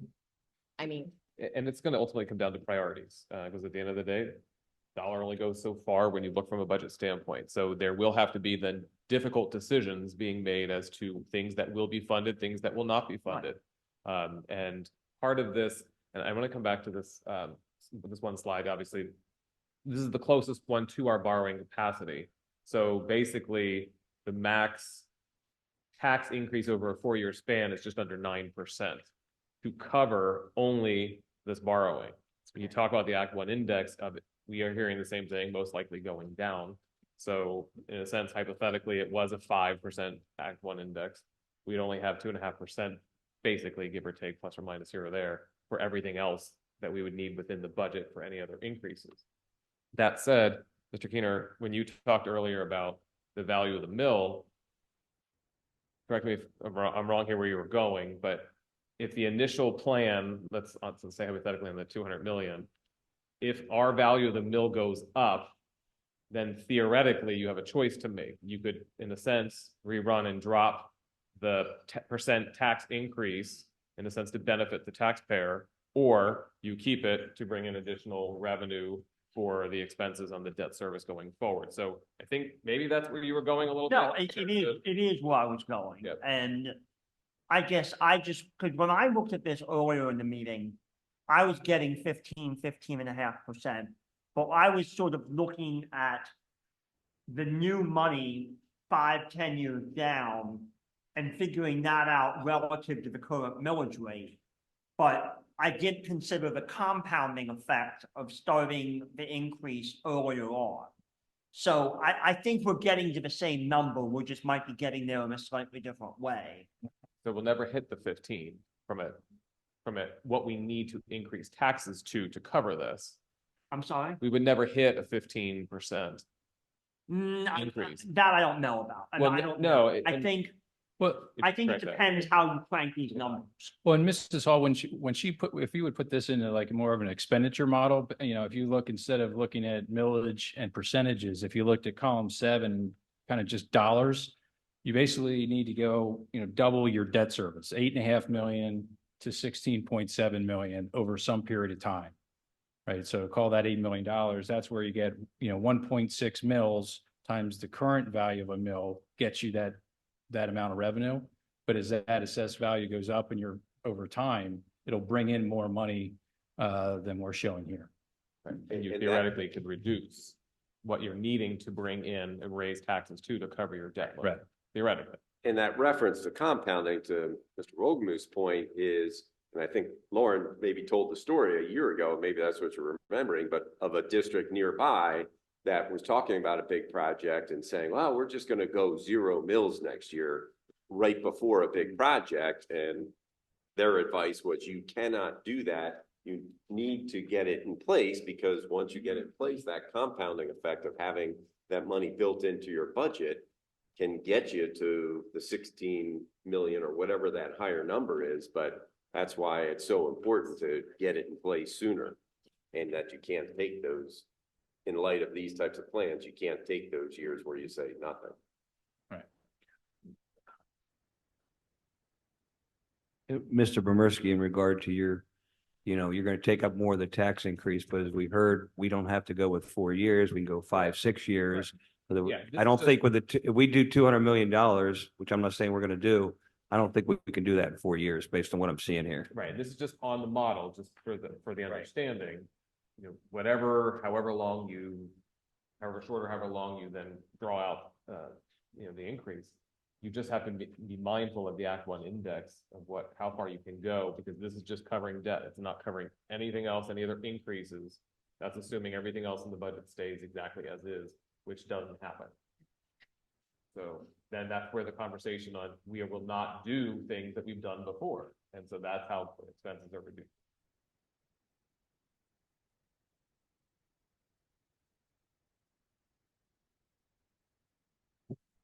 We threw in a couple interest rate charts. We don't need to belabor these too much, but you can see here that from about Halloween time of last year through to today, interest rates, if you see that box at the very bottom, have dropped over 1 full percentage point, which is why it's our recommendation in conjunction with the next page, really, given that that short-term interest rates remain higher than longer-term interest rates. It still makes a lot of sense to take advantage of that $15 million small issue exemption. I have a question, and I asked you this before, and I don't think there's an answer, but bond rates versus inflation, which is usually higher, and then what do you see over time? Yeah, we've talked about whether there's a correlation there. Obviously, we've seen interest rates come down. We've seen inflation come down. So right now, I think those two have moved somewhat together. Okay. Traditionally, over time, what do you see? Is inflation usually higher than bond rate or vice versa? How big of a period of time? I think that's what's. So sometimes inflation's higher, sometimes. Yeah, bond rate's higher. I think when you asked that question last year, we were looking at like 10-year increments. We were going back in time, and there really, during those 10, 20, 30 years, there was really no distinct correlation between the two. Well, and your bonds, municipal bonds, have the benefit of being tax exempt. So when you're talking about bond rates, there's United States Treasury rates that are taxable, but these are going to trade at a ratio much lower than that. So you get the benefit of that to help to reduce the overall cost relative to inflation. And that's a good point by John. And I think the most important point as why that chart shows interest rates have dropped so much. U.S. Treasury markets moving around. Our market is a lot more dependent on supply and demand. How much debt is being issued by people just like you all across the country. 2023 was the lowest issuance we've seen in 20 years because so many municipalities and cities and counties had money they received from the federal government. They didn't have to issue bonds, but there was still the same amount of investors looking for those bonds. So supply demand imbalance. And that's what, when you talk to all of our underwriters on the desk that are talking to investors, it's continued this year in that the volume that we see coming to market each week is lower than the traditional averages, but yet there's still buyers. We did a transaction with John's firm 3 weeks ago, $45 million sewer transaction. We had $308 million of orders for those bonds. Just to show you, there is immense demand. We don't have as much supply. And so that imbalance is pushing rates in our market lower. And that's where the reference that John made to ratios. We measure tax exempt rates to taxable rates. And our rates right now are much lower than they should be for given where U.S. Treasuries are. 10-year was at a 4.30 today. So that's where it's also advantageous right now in the municipal market. There's just this big supply demand imbalance.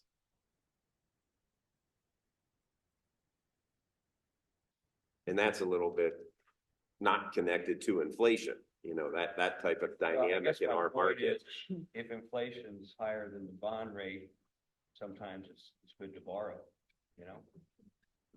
But I don't think that's what you're hearing. It was statistically insignificant. I know what I'm saying, short-term interest rate, we're making all this money is higher than the bond rate, right? Correct. So we can make money. Correct. And with the 15 million, we make even more money. We don't pay the penalty. But we're also earning interest on those dollars we've set aside for those capital funds as well. And I think we reinvested those differently, and we might be between 4% and 5%, if I'm correct, 5.35. So those dollars are also earning what I would consider, in additional dollars that we haven't necessarily earned, that we don't have to get from the taxpayer because we have them in advance. We're getting a solid interest rate. So that's adding to that portfolio as well. And those are not subject to any sort of arbitrage considerations. That is yours free and clear, unlike bond proceeds. So we applaud you for having done that because it sets you up very well for a big financing plan like this to continue to earn those interest earnings. And then maybe when we get to the final bond issue, we downsize it by the amount that you've set aside. That was going to be my last point. All of the schedules that Lauren reviewed, we're not taking into account projections of interest earnings, how much you may earn on all of this. So obviously, if short-term rates stayed high and you do these borrowings, at some point we can downsize some of those borrowings. We're not taking any interest earnings into account. We were just solving for the total project amounts. Yeah, we're making our money work for us, and I think that's what we need to continue to do. In my opinion, I think it's free money, but it technically is free money in essence.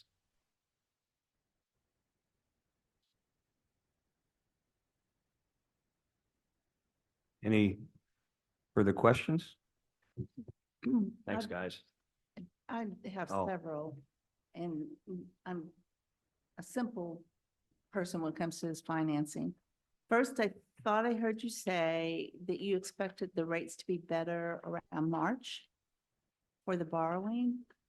Is that what you said, You or may did I have- misunderstand? There might have been in regard to the Federal Reserve discussion that we had a little bit Okay. of.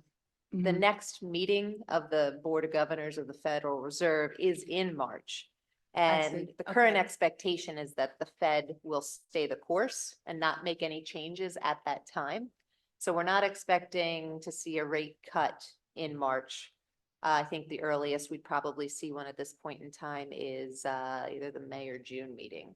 So for us to go ahead and act on borrowing the 15 million, we could do that now, and you think that would be fine? Yeah, so right now, in general, the markets tend to price in expectations.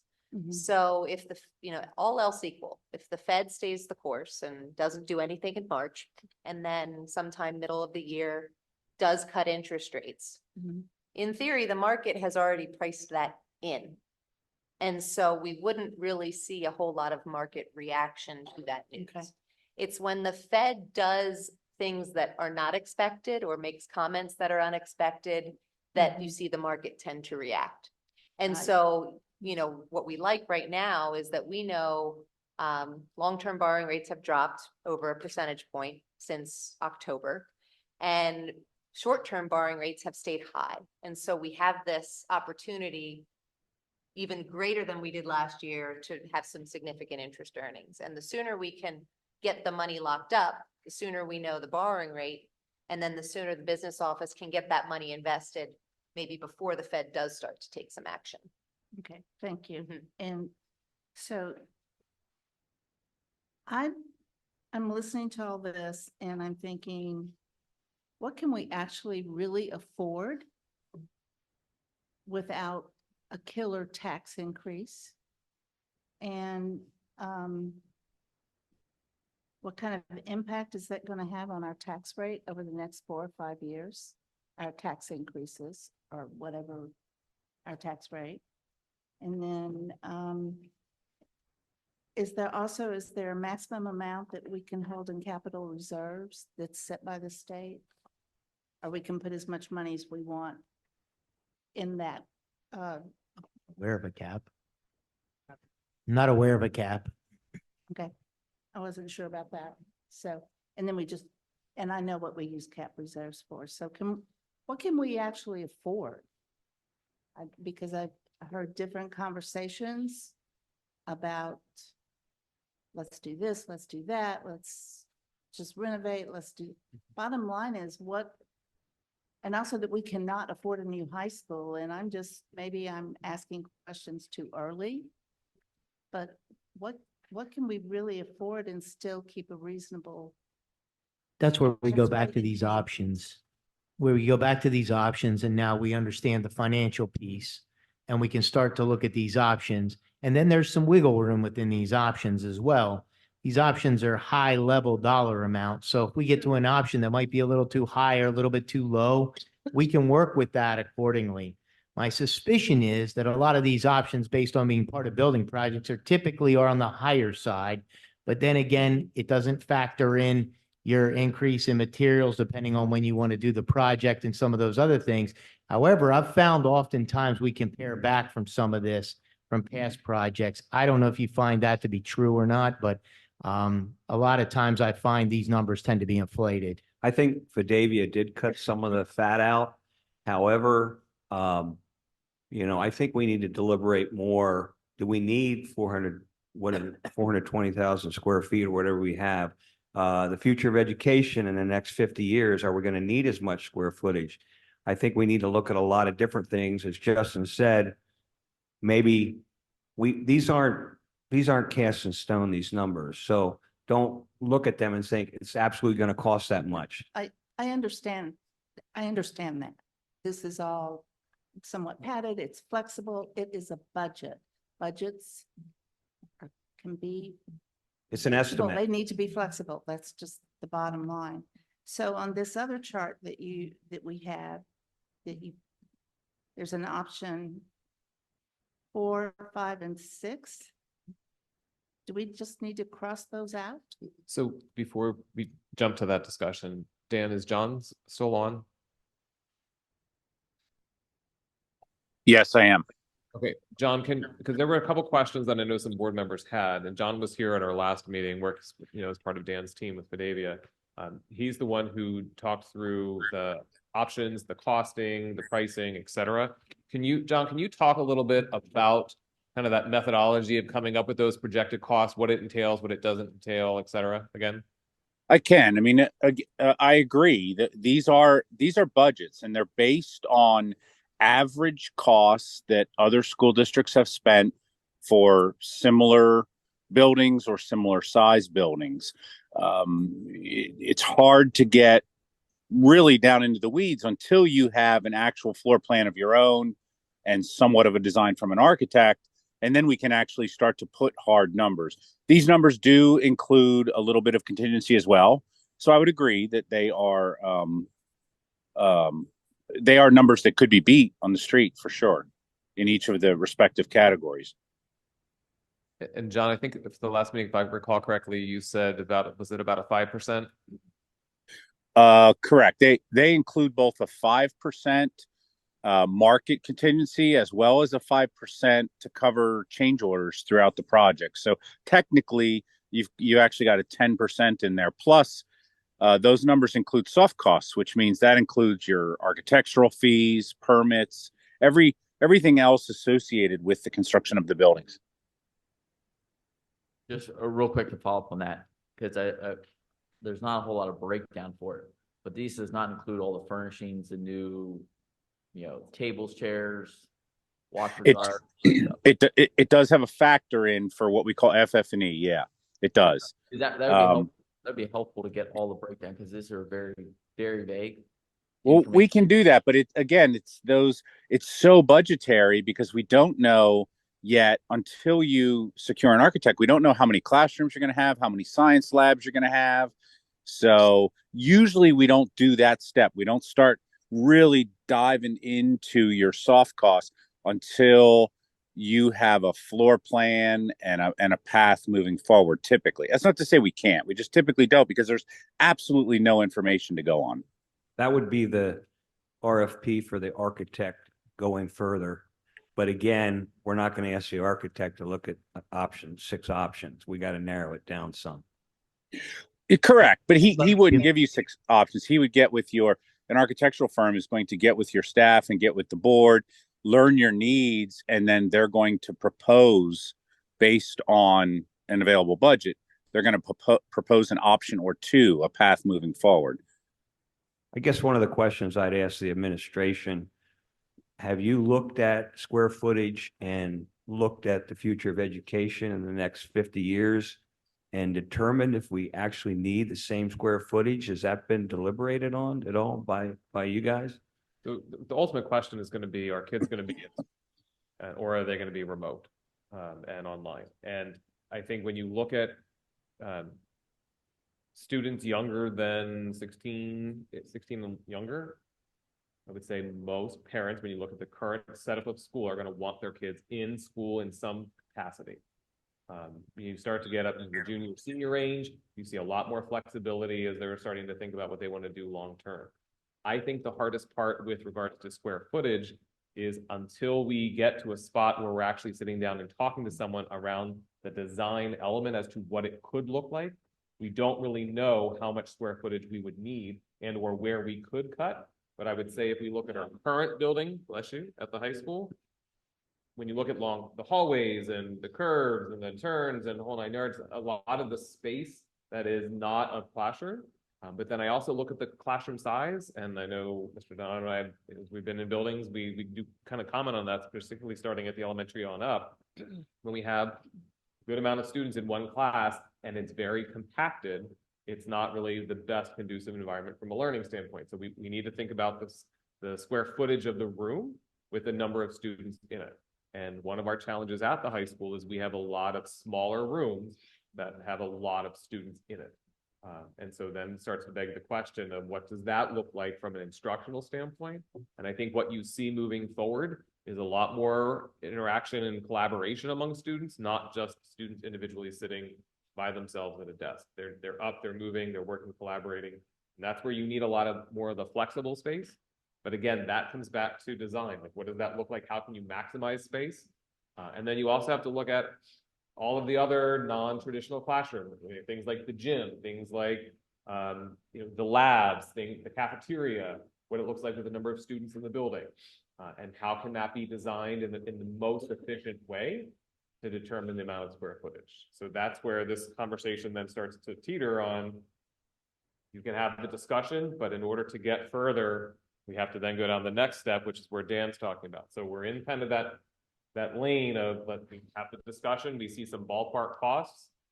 Yes, I think to Mrs. Johnson's question, I do believe some of those can be ruled out when you look at our borrowing capacity. Unless there's a longer term plan where we're going to say we're not doing anything, we're only going to do Band-Aid maintenance for X period of time to be able to put cash away to help reduce the borrowing. Then that gets back to Mr. Bogman's point about cost of material, time, et cetera, that potentially goes up. So it is more of that question of at what point do we want to start engaging? Option 5 and 6, because of unknowns with what's under the ground, underneath our high school and our other facilities, if we don't do the land geotechnical, thank you, study, it's going to be very difficult to determine where something can go. And if we look at the current options of 5 and 6, we will have to move athletic fields. I thought one of the options we looked at early on didn't require any modification to athletic fields, and it was a new high school. So is that a missing option up there? No, Just a new high school? Anything that was a new, whether it was adding on and keeping the pack and adding on, eliminated fields, and then had to move, and it was kind of a domino effect. And then a brand new, larger was also displacing fields and moving, it's kind of swapping. But we did not think that was actually the best case scenario, because then you're taking all the fields and you're potentially moving them up to where the current high school is now. And there's not enough parking. And part of that is during the construction process, you still need a place for all the construction. Correct. To be, the vehicles and the Staging equipment to be Correct. staged, yeah, so that's gotta go somewhere. Right. And so one of the pieces I know was a question of why are these numbers slightly higher at times? Well, because these numbers also include moving and relocating all of the fields and the field work, the maintenance building and chiller building over here, all of that was factored in, which is why 5 and 6 are in a sense higher. One of the things I know everybody's talking about, smaller, more useful building, but they gave us numbers last time of 190 square foot per student, and all the schools that everybody loves and sees and great, they're 250 and above. So I think realistically, the thought process of us building a smaller school, being more efficient, is not even an option. Well, that's if 100% of the students are there. What if 30% aren't there in the remote? That's my point. We just, when 100% of them are there, they still have to have a place to sit. They still have to have somewhere to go. All the bruises on my legs from years of being an elementary teacher will tell you how confined being in a room with 25 to 36 graders plus me who's smaller sometimes than a sixth grader. It's just, Some of the rooms we've visited are. I would just tell crowded. you, Part of it's on how the teacher arranges it, but we've all been in the schools. They're, we have tight rooms, but that's. I think it's important we have discussion around these options and try to give some general direction moving forward. I don't think we have to have all of this figured out today. This will get figured out as we go through the process, and we'll get stuck here for days just talking about some of these items that we could go circles and run circles around. We may agree to disagree. I'd rather have us focus on which options do we think we can afford, and which option do we maybe come to some kind of a consensus around, so that we can begin the process of getting the RFP around that option. And that's not going to say that that option is not going to change. We're not committing to this exactly the way it is today. It is a very high level decision. And I think now that we know that we could borrow $200,000, we're going to have some saved. We know about what that amount is. And we understand that we may have some more saved because we've got some interest that comes back as part of that I immediately, and I'm going to use bold as to say, I took option 5 and 6 off the table right away, but I also don't think option 1, 2, and 3 are going to get us where we need to be. I got to tell you, I landed in the middle at option 4, where we can get some efficiencies with space, but maybe not tear the whole building down and use some of that space, maybe get some additional parking, maybe look at options of going up so we have more efficiencies when it comes to construction costs. But those would all be things we talk about later. So if you want to know where I stand today, and that could change tomorrow, I landed at option 4 as a what I would consider an appropriate starting point to begin some discussions. Do I think we could build a new high school and afford it? Probably. I don't necessarily support going larger and the cost of that. I think if anything, for me, it's option 4 and 5. And I think anything less than 4 is short-sighted, to be honest. I agree with you on that too. I'm sorry. Go ahead. I question the 279 million for option 5. I just think that my gut feel is that's high. That's just my opinion, but we can continue to explore. And I appreciate what you just said, Justin. I just have to know more of what our parameters are, because what's on here right now is really big and I know it needs to be smaller. So what are we thinking? And I assume we're still getting growth, that we have current growth projections. Forget what the name of the company is that does that for us. It's Power School that we are working with that. So that will also play into when we have an architect, how many students we have, where we're going to put them all, what kind of, maybe even what kind of scheduling we do, whether it's regular for the high school, regular or block. There are absolutely lots and lots of factors. I just wanted to know, what can we really afford and keep our tax rate not really oppressive for the community, for any of us. And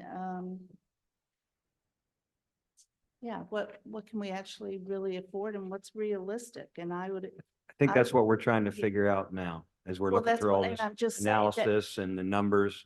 And I was just trying to summarize what I was asking, Charles. That was all. And that I liked what I was hearing, and I just needed to know, what are we actually thinking? Because I actually have heard we absolutely can't afford all these new schools. We can't afford a new high school, et cetera, et cetera. So I just wanted to ask questions for my own clarification, and I've got the answers now. So thank you. I might just add, as I look at these options and I look at option 1 and 2, when we're not talking about the high school, we're talking about the immediate needs only, or the light renovations and additions, that if we give a general direction to the school district as a board to say, we're willing to spend about 230 to 250 million on all of this. Now go back and figure it out, spending about 25 to 30 million on the immediate needs, and we're taking the rest of that and applying that to the high school, that at least gives some general direction. It would be my suggestion that we get that bold enough as a school board to give that general direction. It's not a decision, it's not set in stone, but we're saying take 25 million and figure out options 1 and 2. Take 220 to, or about 200 to 220 million and figure out options 4 and 5 and come back to us with something that works within our budget. And we believe we can afford that. We can believe we can afford that, spreading it out over 4 years with some of the savings we planned for, or potentially even spread it out over another year or 2 if we feel like we're right on the edge of wanting to do something that we can't quite do.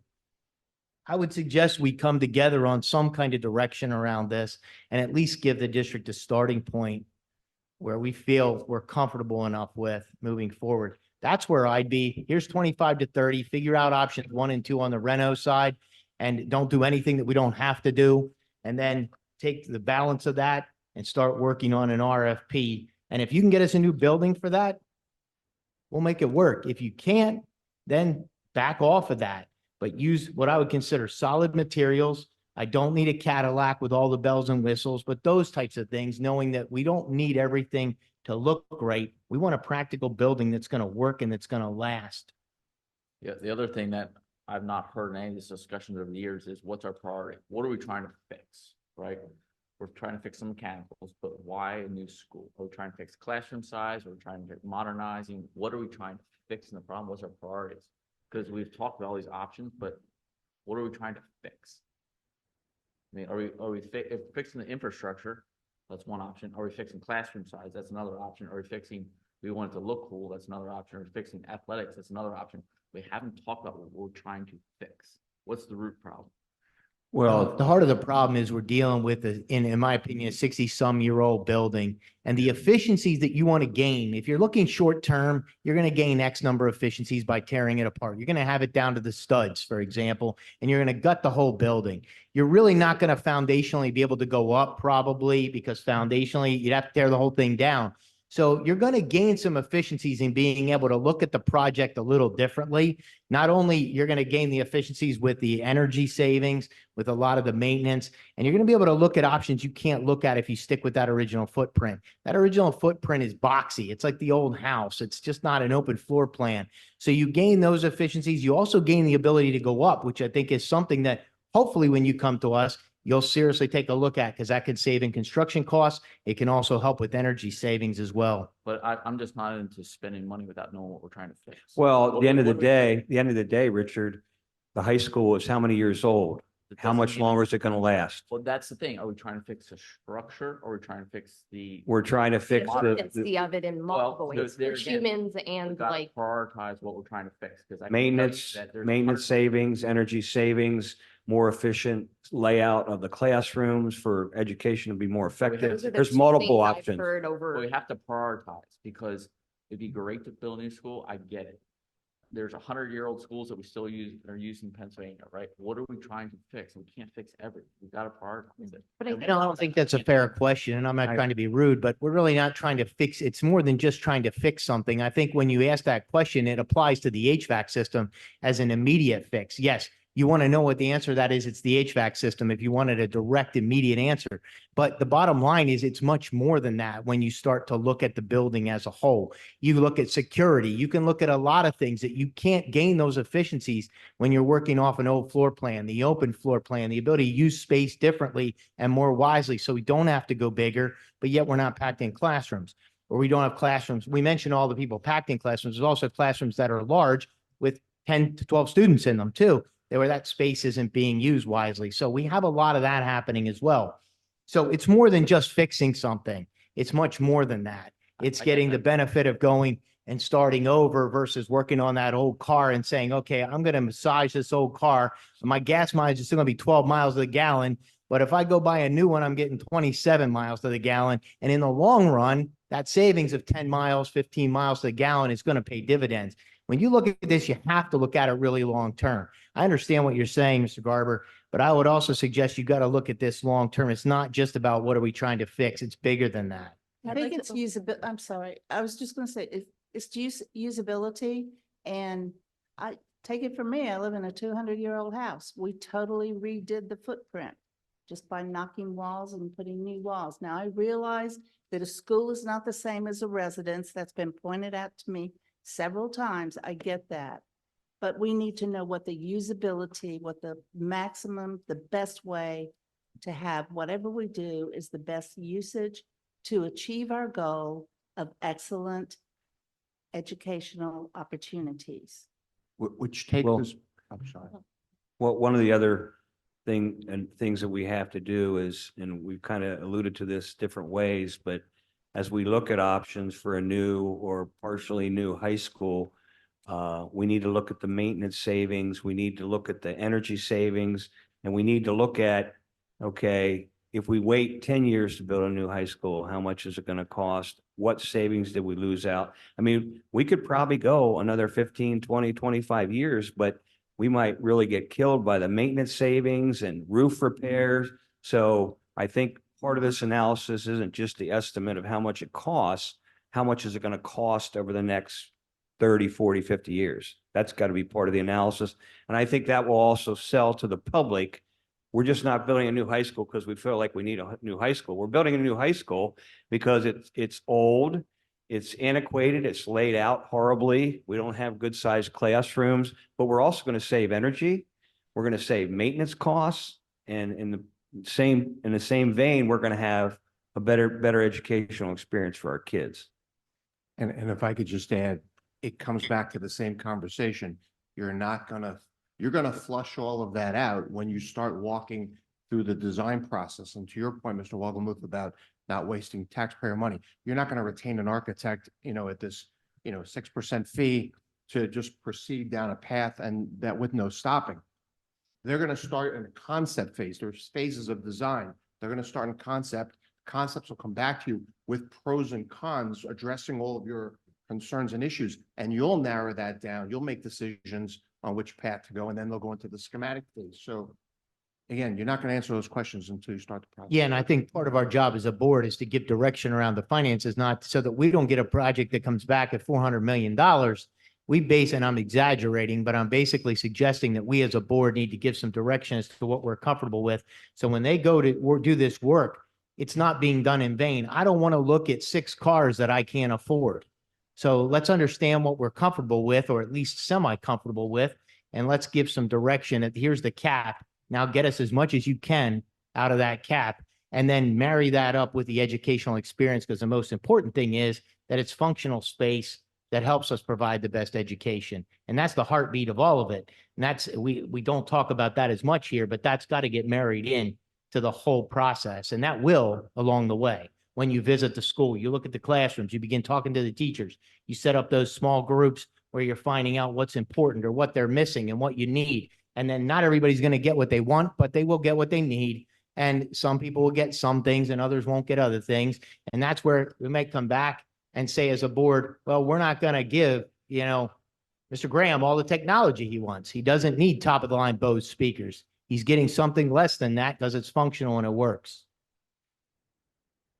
If I could piggyback on Kim's intro as well. The other thing that Fidavia and the district are working together on is we're trying to look at the most urgent needs in the other schools throughout the district, just the most urgent needs, and package them in a way that makes sense and that we can put prices to them. So that might be another way of looking at this, because then you can say, okay, to address just the most urgent needs at the other schools in the district, we need 60 million. So that may help you with your high school decisions. Having an idea of taking care of these other needs throughout the district, which some of the schools have some very urgent. Well, we have some existing money between that 15 million and the 10 million and fund balance. How we can attack some of that with money we already have, correct? Yeah, we have 37.5 million in cap reserve. Right. But we are earning it. So At the same time, but breaking it up. my thought process is to try to use existing money and then the borrowed money for the high school or renovated high school. That's kind of where my head is, but that's just the thought process. And that's why we kind of talked about thinking about it kind of on 2 lanes. So we kind of where Mr. Wogelmuth went, you have our existing schools and the work that needs to be done, and then you have the high school over here. The high school has to be a separate project from its conceptual thinking. There could be overlap in terms of work, equipment, et cetera, that's on site that can do other things. But the size and magnitude of the high school is far exceeding compared to anything. And I think because of its age, it may take some priority, and we have to be very discreet and questioning on these other repairs, not saying we're not going to do them, but some of those priority two maybe can wait a little longer till we move ahead with a new or renovated high school. That's my thought process. And those are decisions that I guess we can come back and present to the board. You are correct. Some of the priority twos are like cracked terrazzo. Well, cracked terrazzo, it's already cracked. I mean, you may say, okay, I don't need to spend $200,000 at the school for that. We can just live with that for the foreseeable future, just as an example.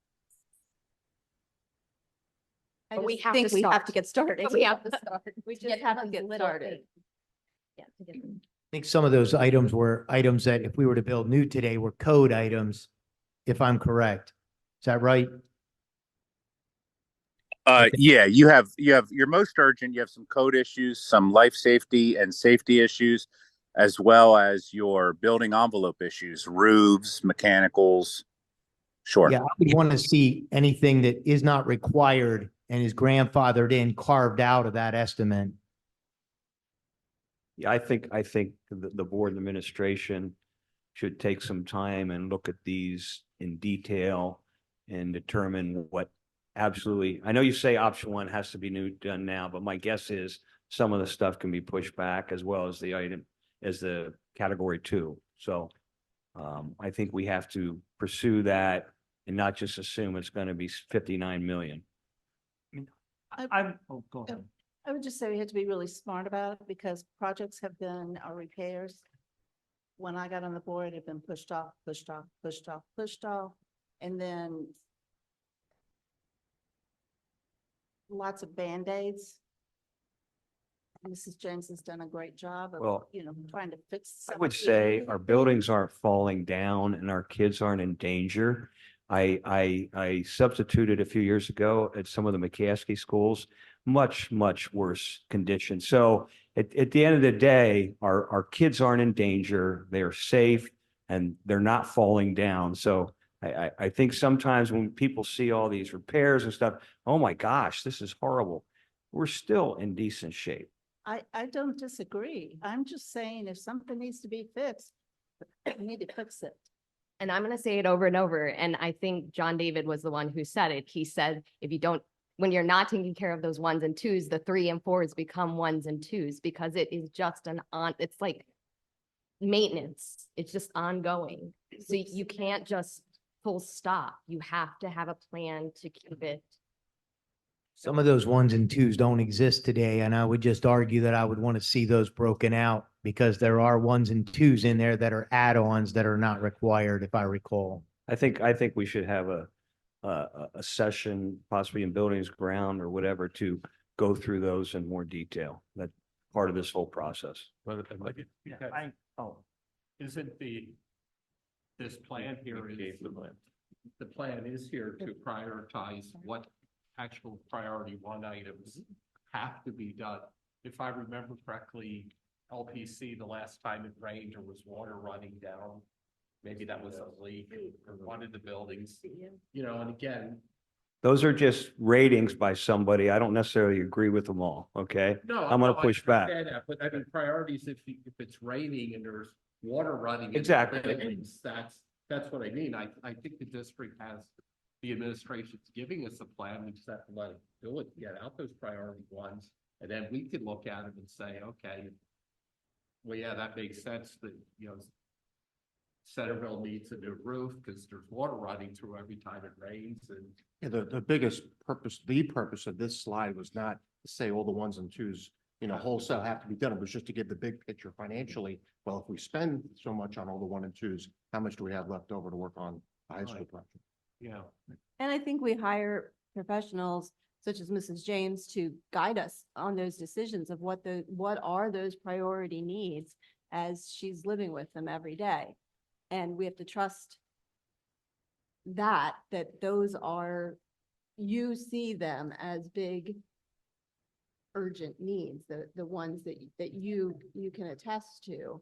I don't think if you don't have a construction background or a maintenance background, I have to defer to those that have that knowledge and have that background and trust that advice. And again. That is a subjective opinion, and there isn't any reason we can't push back on that. I agree, they are the experts, but what's happening now? I mean, nothing's falling apart. We need to repair stuff, but some of these things could probably be pushed back and not necessarily be a category 1 or a category 2. I think we're all saying the same thing, are we not? Right? I mean, so let's get an itemized list so we can be prescriptive of what's needed and what's not, and then we'll go from there. The end. So if we're budgeting 59.5, and we end up looking at it and going, hey, you know what? Mr. Mayor says, hey, the following, we all agree. We'll say that you're the guy who makes the decision that we only. I don't expect you to agree with me.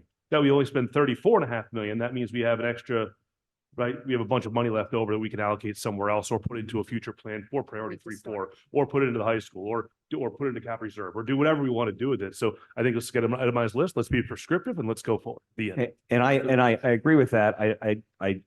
I'm not saying we don't do these repairs, but category 2 is how many years? 3 to 5 years? Is that correct? Yes, that's correct. So maybe we do some of them in year 6 or 7 or 8. That's not going to kill us, but it enables us to afford the renovated high school and not borrowing extra money to do a lot of these additional repairs. So here's our plan.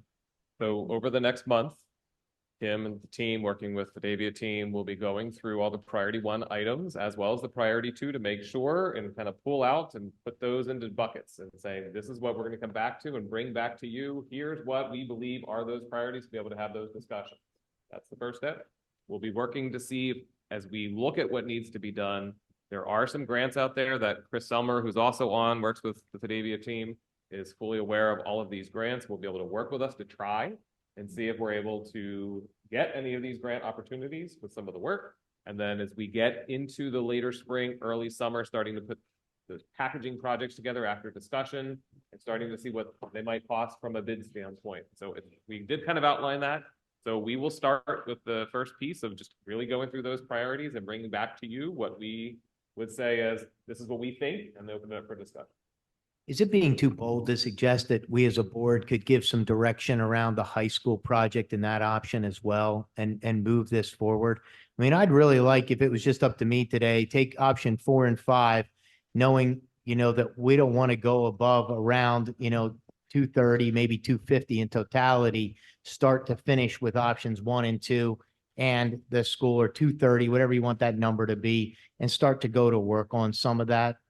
I would agree with that. I don't know if the rest of the board looks at, but you're talking about possibly doing the RFP for the architect with that in mind. Is that what you're saying? Yeah, Justin? I mean, I feel like if we really want to move this ahead, we've got to make decisions. And I don't want to, haste does make waste, but I'm also not one to sit on my hands and debate this until analysis becomes paralysis. I'd also like to be able to get some more information and move this ahead, but I think we have to somewhat give direction around that dollar amount so that we're not letting them flounder, or we're not getting the Cadillac or the Yugo, whatever you want to call it, related to this decision. So. And if I could add a footnote on that, you're at least a year out before you start construction, and construction Correct. costs go up every year. Correct. So I'd like to be able to provide, and I don't want I to steal your thunder. No, but I'd like to be able to I provide some agree with direction. Justin. I think that's a good approach.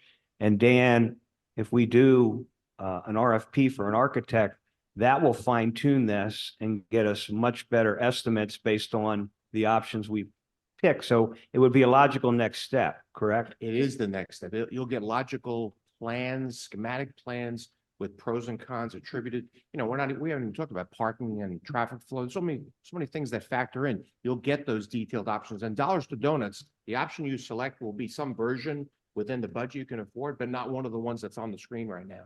You won't get there until you go through that process. And I think you told me there's some really good architects in Lancaster County that are hungry for this kind of work. It's a great project. You'll get great competition. I mean, the only thing I would be willing to commit to right now is option one. I mean, is that I don't think we have enough information. I keep hearing that the building is old, that it needs this. I absolutely, Mr. Donato, agree that we should not have water running down our hallways every time it rains. I don't think anyone on this board is gonna dispute that those type of issues need to be addressed. But I think beyond that, we get into a world where we just don't know what's needed. The reality is, the high school is far nicer now than it was when I graduated from it in 1987, and when some of others on this board graduated many years before me, or at least several years before me. So I have not yet seen data that says that we need a new building or a substantially renovated building. I think we are very much in the world of what wants versus needs. I spend a lot of time on college campuses.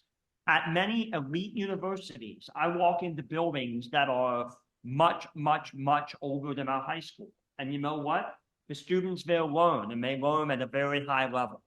But how often has those buildings been renovated throughout? Not at all. I was in Willard Building at State College back in October. I think I shared this with you, Mr. Donato. I had classes in Willard Building in the late 80s. It looks exactly the same. The only difference is that there are now flat screens instead of chalkboards. But do you know if they renovate the HVAC?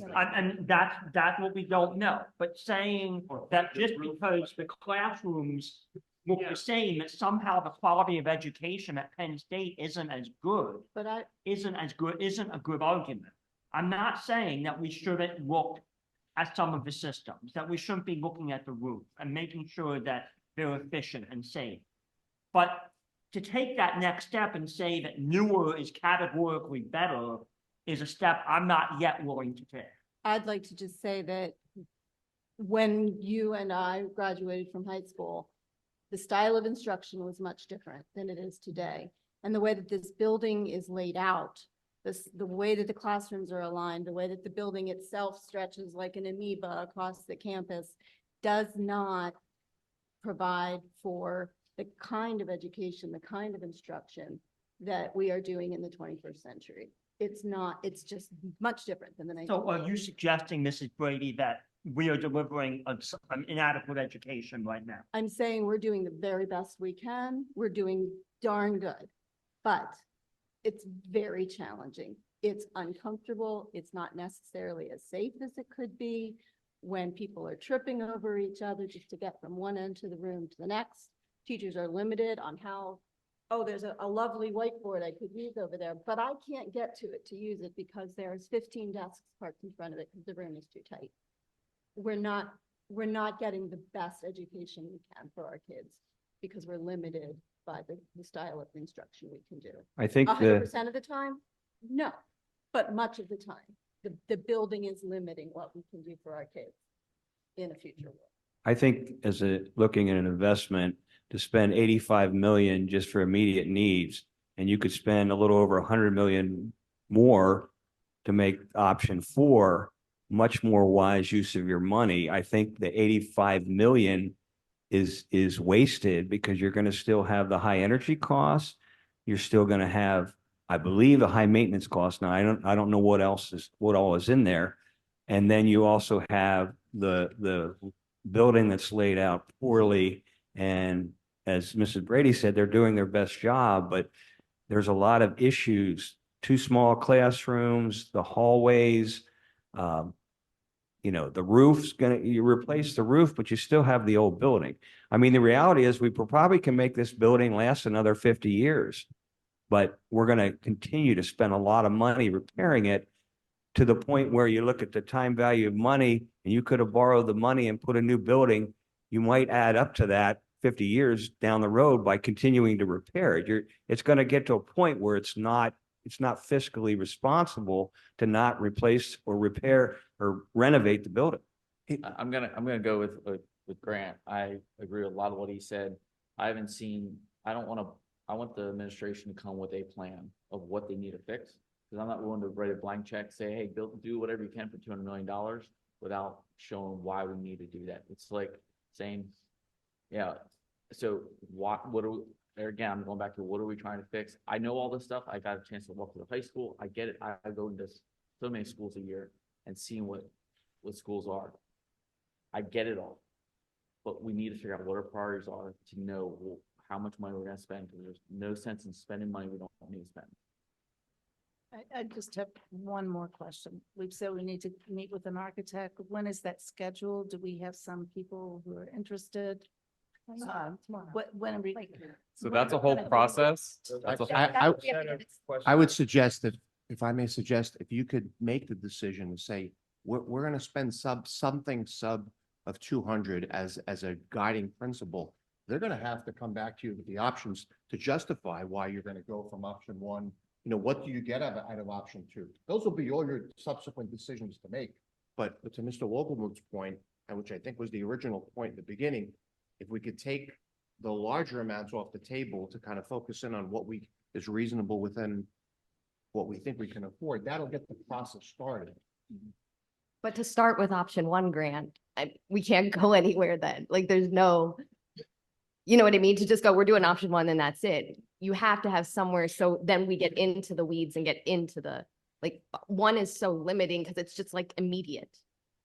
It's not big picture. Mrs. Esselman, I appreciate what you're saying, but let's be clear. What one is taking what we have now, which is working. It might not be optimal, but it's working. And I think we can all agree that our students are getting a good, well-rounded, top echelon education in this building as it currently exists. Sure, can we sketch out a world where we could optimize a few more things? Sure. But is that world worth hundreds of millions of dollars in tax increases that I'm not sure we can afford? That's all I'm saying. Option one keeps us where we are now and makes the building more efficient and safe. Well, yes, and I would say option 4 and option 3 include option 1. So if we start at option 4 or start at option 3, one's going to be included, which we need to take care of now. But I'm not saying it's just don't limiting. investigate. It's limited. I'm just saying right now, the only one I could get wholeheartedly behind is number one. My Well, mind can be changed. Can But I'm I, saying we have to plan for the other things. We have to start. can I make a suggestion that for Grant and Richard, that we take a look at extending the high school for another 50 years, and we estimate how much the repair and renovation costs are going to be over those 50 years, in addition to additional energy costs. And then we look at a new building, or like option 4 or 5, and we scale that out over 50 years. I think you may see that staying with that maybe isn't even, it may be close or maybe a little less expensive, but it may be closer than you think when you look at all the repairs and the energy efficiency, the cost there. It may be a different picture. I think maybe we should look at some kind of analysis like that to help Like- Richard and Grant understand. I think it'll show you that, I mean, do we think the high school is going to last for 50 years? You're missing my whole point, and that's the whole point of what's the problem. That's my point. And that, so I'm not. That the looking at building's cost. old. Well, okay, just. The building's old and it's going to continue to be highly costly so if some all of we this- do is repair it. So I'm not looking at cost analysis. I might be in favor of a brand new high school. You're not listening to what I'm having to say. So I'm not willing to write a blank check tonight. That's all I'm saying. I want to write a blank. But we're check. not saying we're going to write a blank check. Mr. Wohlgemuth wanted to give direction of here's a dollar amount. We're going to move forward. But if we get this architect and Give we some kind of idea of a cap where we're willing to go to move forward.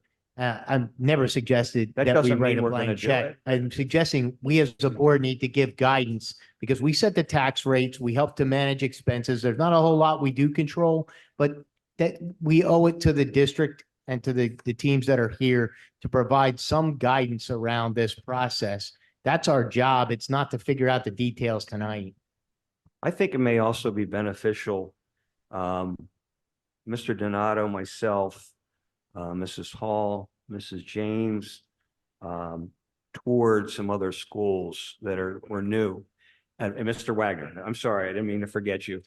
I think it might be wise in this process, maybe to help others on the board to take another tour of a couple newer schools or newly renovated schools, just to get a feel for how it feels different than our school. I think that might be beneficial. I don't know, Mike, Karen, board, would you be interested in taking a day and going to see some schools? Where you want me to Go, just Okay. tell me when to be there. I want to know when we are going to listen to proposals from architects. When, so that we can have, they're the ones who are going to be making the plan with input from us, but primarily from the administration. When is that going to happen? That would happen after we get the RFP, we hire an architect and they begin looking at options that we direct them to look at. So This, It's yeah, the- we're gonna follow this, if that's okay, from the priority standpoint. And bring that back end of March. Goal is between now and the end of March, so that's what we're gonna strive for. In terms of what the dollar value, et cetera, we know that at least the priority one is the 25 million, and our goal would be to bring that in less when we look at those priorities. Again, that number was a ballpark number that was used in the feasibility study based on kind of averages that are out there. It doesn't mean that that's ultimately what's going to cost as an important piece. In order to do anything with, now this focused on the K-8 buildings and the non-instructional piece. In order to look at the high school, that is going to be a much deeper look than this. That's why I suggested earlier this two-road parallel track here. To do the high school and to really look at it and look at those priorities, look at those needs. We know what the priorities are. We have ballpark costs. But if there's anything around when you look at those different options, trying to figure out what those could be, ultimately, yes, we will have to go down an RFP process to start engaging in those discussions. But we do have those priority needs that we can go through to say, okay, this maybe could wait, but this, you think about roof, you think about some of the infrastructure of the high school, you think about the plumbing, you think about the mechanics. Those are things that, if the high school stayed, would absolutely have to be addressed. And you'll see that kind of bottom line projected dollar. So we can do that as a starting point. The bigger question is, if you want something different, that will need to be the geotechnical piece. It would need to be the RFP moving down that path for what is possible at the high school. I mean, I think Mr. Wogelmuth makes a good point, and Grant and Richard, just because we look at those options doesn't mean we're doing it. But I think, we can keep deliberating and waste another 6 months. I think that option 4 or 5 is the window that we should look at for an architect. And again, that doesn't mean we're approving those options.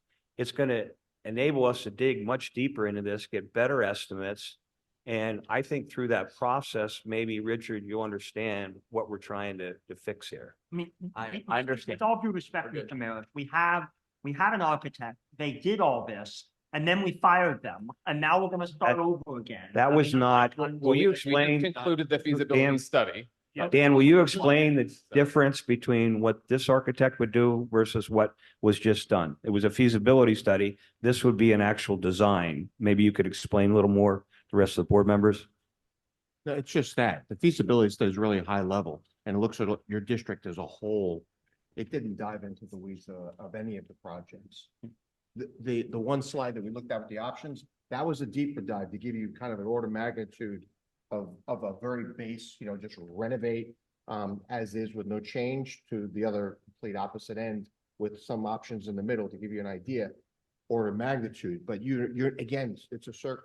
You're not going to get those details. You're not going to be able to make any decision until you start walking down the path of getting schematic plans that weigh all the options, present them to you, pros and cons for you to deliberate, and then make a decision. And that frankly, even if you agreed right now to do an RFP, you're not going to make that decision. It's going to be months down the road until you narrow it down and select your option. But you got to start. If you don't start, you'll never get to be. And no, none of it's duplicative. What Breslin did with the feasibility study was more of a high level with everything. No, but and I don't want to look backwards, but there was a lot of detail in that study. Sure. And even the most modest of their proposals, when coupled with the priority projects and our other buildings, basically run us almost up to the limits of our borrowing ability. That is my fundamental concern. So when we're talking about, let's do an RFP around option 3 or 4, and then we add on the priority things, I'm not sure that we can afford that right now. Those aren't absolute numbers. Pardon me? Those are not absolute numbers. Well, Mr. Mayor, to your own point that you made a couple meetings ago, they're not off by an order of magnitude. They're off maybe by 10 or 20%. And when you knock 20% But off. it's still, it's not based on a design. It's based on square footage and general factors. A design is totally different. It could, and like Mr. Walgum has talked about, there's different things that you can do to bring those costs down. Those are just estimates. I remember when the options were presented in that feasibility study for the new high school, they basically said this was our best guess. It wasn't, there was nothing planned on that. This is what we thought it would cost, you know, to build across the street, or thought what it would be if we added on to the pack. I think you've refined it some more, being more accurate. And I would hate to kick them out prematurely. The design may show those costs are right, or maybe even more. It also may show they're less. So without doing an architectural design with different options, we don't really know what the true number is. And I do have one thing educationally that both Mr. Wagner and I have been talking about. What about all-day kindergarten? That nowhere in any of these proposals are in there. It seems like now the push is kindergarten and even preschool, and school districts are probably going to become more and more responsible for those things. And there's nowhere in any of these plans. Now, I know we can't afford that now, but it's something the board, we have to consider for the future. And maybe we get this moving, and I know it sucks at first, but you get it moving, and then you sigh a little bit of relief, and you get the numbers down, and you get it moving. And though it feels like this horrible thing at the beginning that you don't want to embark on, by the end, you're really glad you did it. And you've already started, because you're always planning for the future, like always. So as I look at this, the administration's gonna take care of A, February through March, and then come back to us in March with the information. End of March timeframe. We're gonna strive for that. It's a Maybe little the aggressive, first but meeting in April, second, which is the. we'll second try for the end of for March. the full board. Thank you. As this is lane 1, the securing of an architectural firm is in lane 2. So what's stopping us from, what's the downside, if there is one, to proceeding with securing an architectural firm even before we've decided what our budget is? Is there, can we start that, or do they need to know this firm is going in on a $150 million project. We're not going to look at it if it's not over $200 million project, or how does that all work out? I would also say that we don't tell this architect these previous numbers. We don't want Well, to, that's what I'm asking. Do they need to know these numbers in order to come on board? I mean, There's a lot of different ways you can do it. I don't know if I mentioned it earlier, but we would set up the RFP so that although you would get a total value of what the services would be from start to completion of project, the RFP would be set up so that you'd just be committed to, say, the concept phase, and then you'd have to authorize the next phase to happen. So you'd be, the exposure financially is really de minimis. It's once you agree to an option and then you have to design it in detail, that's where you really spend the bulk of the architectural fees. But yes, if once you retain an architect, you're going to be committing to some fee, but there's no cost to start the process, get the prices, put the RFP out there, get the prices, the architects will submit at, it's their risk and their cost. And then we could come before you and present those architects what their costs are. I mean, we do this all over the Commonwealth. This is the only way to do it. And no, I mean, sometimes you give them a budget, sometimes you don't give them a budget. The reality is the more expensive options, while they may be included in the initial concept from the architect, the ones that don't make sense, they get paired off very quickly. So it's not like they're wasting much time on them at all. But at some point you have to start. I think at the end of the day, you're going to come back to the same point, whether you do it now, do it a month from now, 2 months from now, you're clocked to your project, and whenever you start, whatever that project looks like, it has to start with retaining a firm. And how long does that take?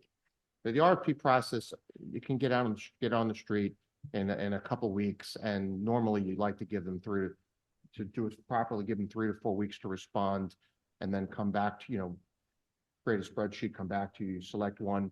And I would, again, as we hear different stories from different architects, just from having done a lot of this, assuming you're going to have, it's probably going to be some form of renovation in some capacity. Renovations they're more complicated to design than a simple new building.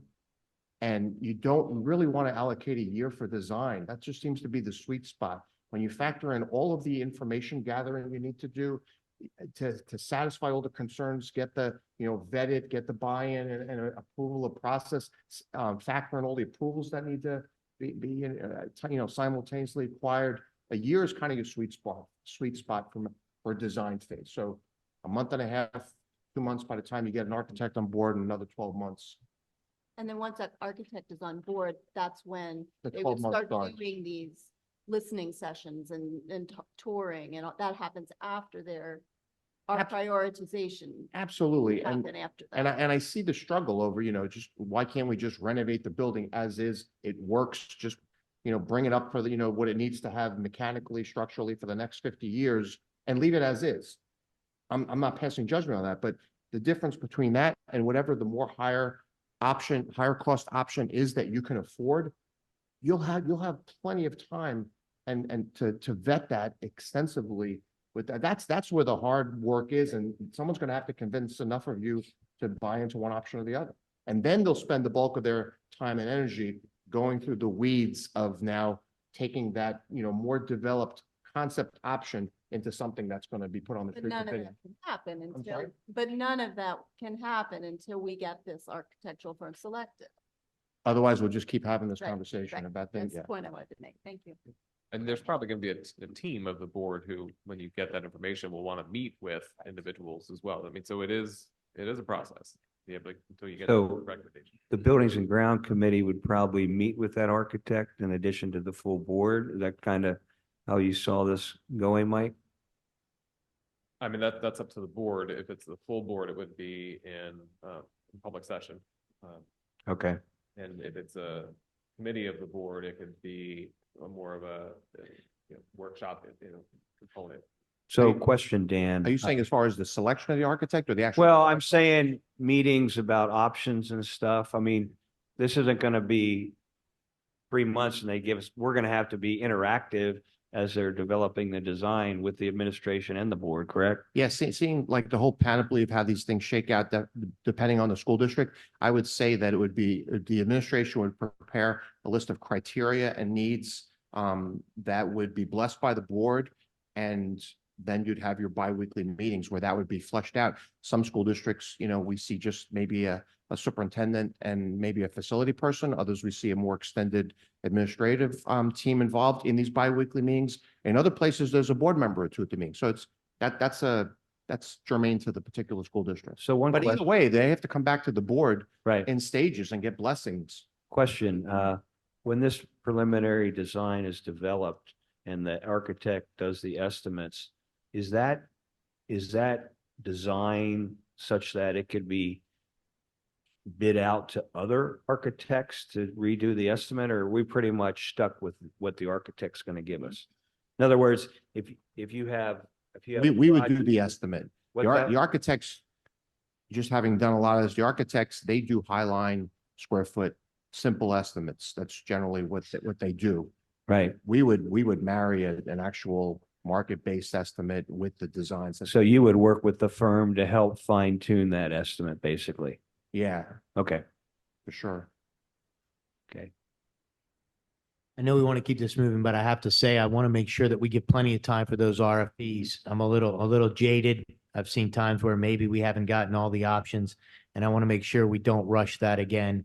And we have ample opportunity for everybody that might be interested in this to make sure that they have time to put in. I would bid. suggest the RFP be drafted and vetted by the district, by the board, to make sure it captures all the concerns.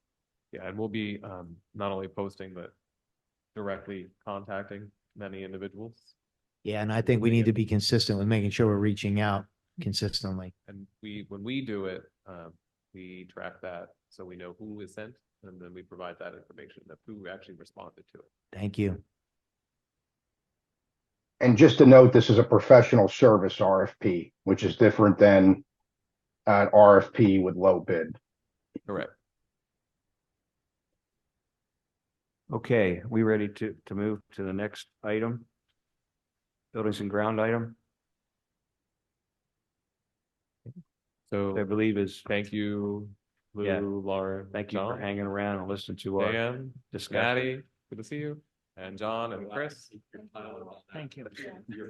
And obviously, if at some point you want to pursue the 15 million, you know, the next step is Well, just the I guess parameters. I'm I saying, think the answer to that is yes, and we've got Do- the do- finance part of this meeting, but I can't imagine unless somebody on this board objects to us pursuing that $15 million. everybody on the board willing to pursue that?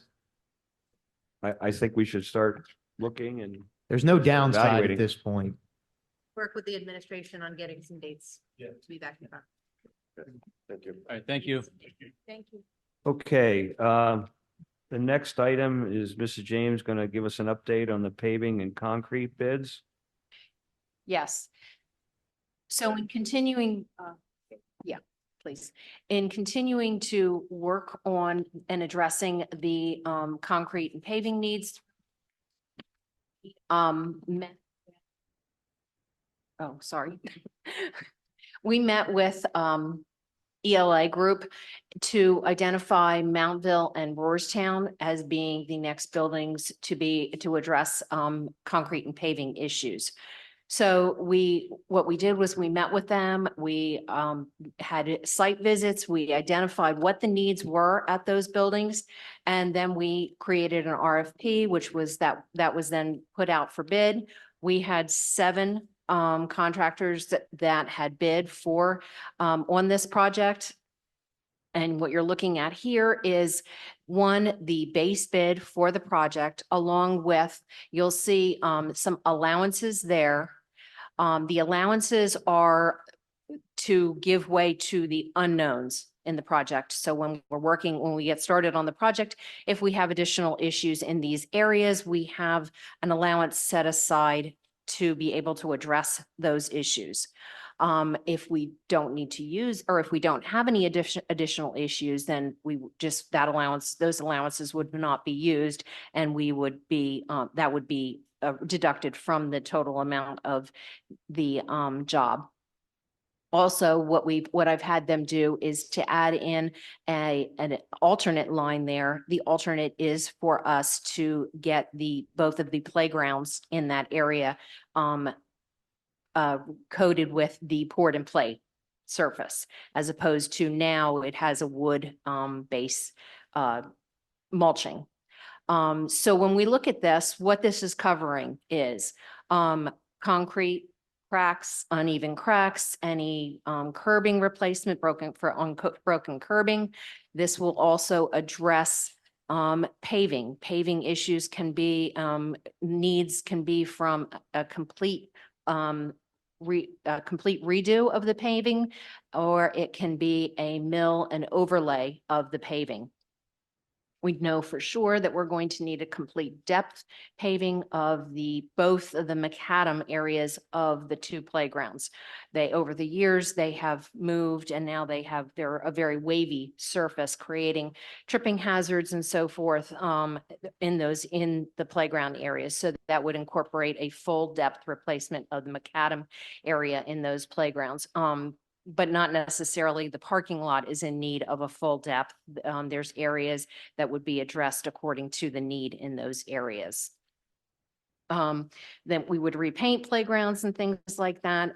There are certain places that there are bollards needed to be placed in front of gas meters and so forth. for safety issues. They would, of course, address any of the ADA issues that we have. What you're looking at on the bottom part there is just different costs for the things that would be part of the project and how they came up with the actual bid pricing. I think the far right column was a mistake. I think you added up all the other columns. I don't think it's Penzi Supplies unless I'm looking at it incorrectly. The far right column looks like it's a total of all the other bidders. See what I'm saying? It's like 254,000 for WW Waring course versus, I don't know what happened. Maybe not. That right-hand column doesn't look right. You see what I'm saying? All those high numbers? Right, that's the difference in the bids. What's that? That's the difference in the bids. No, I'm saying, you're saying all these rows are supposed to add up to what the bid is? No, no, no, no, no, no, no, no, no, no. Okay. Those are the costs that are specific to the bid. No, they don't add up to the bid itself. But you're If- saying, If we were to need additional, say curbing, that would be what the cost would be to us. If we need additional curbing that is not included in the actual bid, that is what it would cost us to add that additional so curbing. Penzi Supply, like for linear feet, the first item, concrete curb demolition is 4,182. The other ones are $50, $20, $35. Yeah, I think you're right. That's, if you look at I that. think that last right-hand column the is one incorrect. divided, It's $75 for the Kreider bid per linear foot, and then it. for Right, so Penzi if we were Supply, to need to add additional linear feet, for example. I'm saying, I think the numbers the prices in per Yeah, linear foot. Under In the other words- Penzi Supply Incorporated, under the scheduled values, SOV, that's where the numbers are adding up to the right that don't seem to match. It's not the top section under the No. base bid. Right. It's once you drop down below to the Schedule schedule of values, there's the column, the last column, to your point, Mr. Maris, under Penzi Supply is clearly not accurate for what Penzi Supply would It's not have costing there. $4,182 per every linear foot. In other words, Concrete it's curb costing demolition. $75 or whatever the number is. So just that right column is a little off. Yeah. A lot. Maybe it was 4182. No, it looks to me like Here's like the for total all of them bids. except Penzi Supply, they didn't multiply whatever these incremental numbers is by the It's total the square high bids, it footage. doesn't really. Looks Yeah, like it's really Penzi- insignificant as it relates to this So the discussion Penzi's the because high you can bidder. see they came in They- much higher than They everyone come- else. Yeah, they came in much higher than everybody else. I Yeah. guess my question is, whenever I take a look at a bid, I'm looking at 996,000 versus 1,000,005, or, I mean, if I'm looking at this right, I mean, what's the quality of work that we're getting for the extra $500,000? Like, what is it? You know what I mean? Like, what are we looking at here? I think I'm not sure. technically it should be the same quality, unless we I know doubt for a that. fact that SM Johns and Son Construction is a horrible contractor. My question is, who have we worked with in the past and it been quality?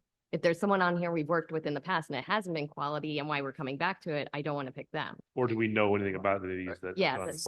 So I have worked with York Excavating. They were who was the low bid last year. And we had very good quality. They were a good company to work with. I have also been told that SM Johns ELA has worked with them and has had very good quality and has had a good experience. I have not worked with them personally, nor did I have any experience working with them, but the ELA group has worked with them in the past. So I think that's encouraging, and that saves us 85,000 over the previous Schlauch Incorporated. So I don't know why you wouldn't go with the first column. And that is ELA's recommendation. They did give us a letter of recommendation, and their recommendation is that we go with the low bid and working with SM Johns. This isn't a voting item tonight. This is a voting item. This will be a voting item at the next board meeting. Basically, the other slides, what it is just being laid out here is just a summary. Mr. James, do Yeah. you want it to be, would it be helpful to give? No, it's fine. It's fine for it to be a voting at the next We board can do meeting. it tonight. Yeah, I don't, It's not listed here as an action item. I would just suggest we Right, hold. reserve that right. Does anybody have a problem with the SM Johnson Son construction for this work? Does anybody have a problem with it? Any board member? I say we just leave it the way that the administration wants and let us vote on next. board meeting. It's not hindering their timeline or anything. no, No. no. Doesn't make sense to make a change to the agenda based on this, in my opinion, but I'm just asking as a matter of opinion, does anybody have problems with that first contract? I don't have any concerns. I think my only comment would be that in the future, the low bid isn't always the best quality bid, but the fact that you have references and recommendations gives me comfort in knowing that I'm comfortable going that direction. And I would agree with that. 100% agree. I was. That was what I was getting at. What are you getting for the money? Right. I was concerned as well when I first saw the bid returns, not knowing that, seeing that that was the low bid. I didn't have any background with that company, but have been told by ELA, who has worked with them on numerous other jobs, that they do a fine job. And that's where asking References for are critical. references as part of the process is critical. Right. Yeah, I don't want to spend this money thinking that we're saving a bunch, only to come back 2.5 years and have to redo it all. It's Absolutely. So the fact that you have references and they're credible, I'm good. Okay. I think that's all we have for the buildings and grounds. Do we want to take a break? Okay, it's about 17 minutes of when do we want to reconvene? I mean, 10 how minutes long up? do we anticipate the finance part lasting? It looks like a very straightforward presentation. Should be pretty quick. I mean, if it's just gonna be, do we even Right. need, I mean, no I think offense, some but people I mean, need to if take a it's- break to go to the the slides bathroom. or the spots. Karen can move through this quickly, then. Let's just take a 5-minute break. All right, People gotta 5-minute use the break. Restroom, come on. Please come back.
No. All right, I think we're ready to start finance.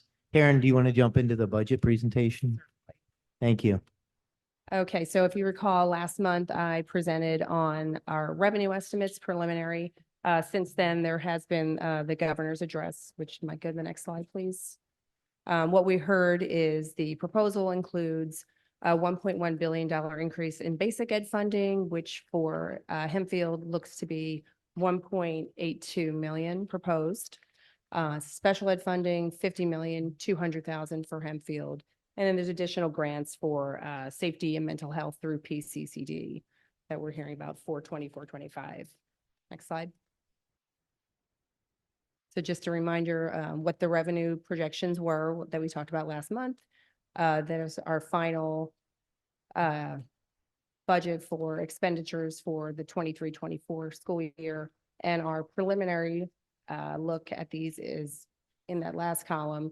So we're looking at about a $2.5 million deficit, which is about a 3% tax increase to balance it the way it is today.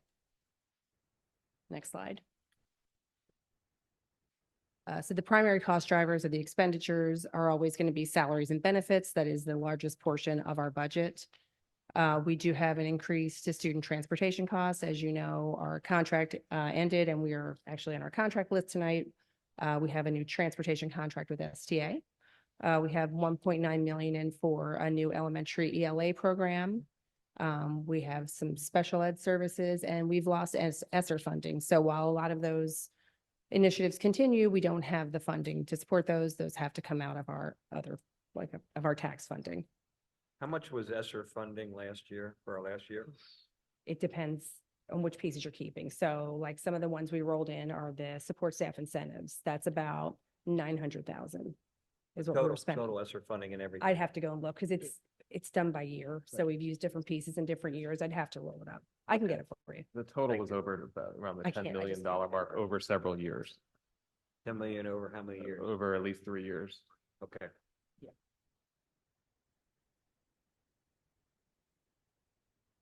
Moving on. So moving on, we have them categorized so you can see the different areas of the expenditures, salaries, benefits, transportation. These are, you know, our big buckets, if you will, where we're seeing increases or where we're seeing our expenditures. Salaries are up a little over 3.5%. That does include the support staff initiatives. We've added the speech and language position this year. That was not part of this year's budget. That will be part of next year's budget.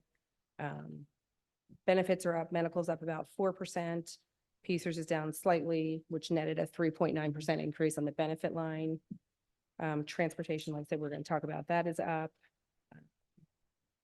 Special ed funds, Mike wants to talk about that. They're going to be up. We have, we're working through some issues with how the IDEA funds are recorded. So much like ESSER's was in 22-23.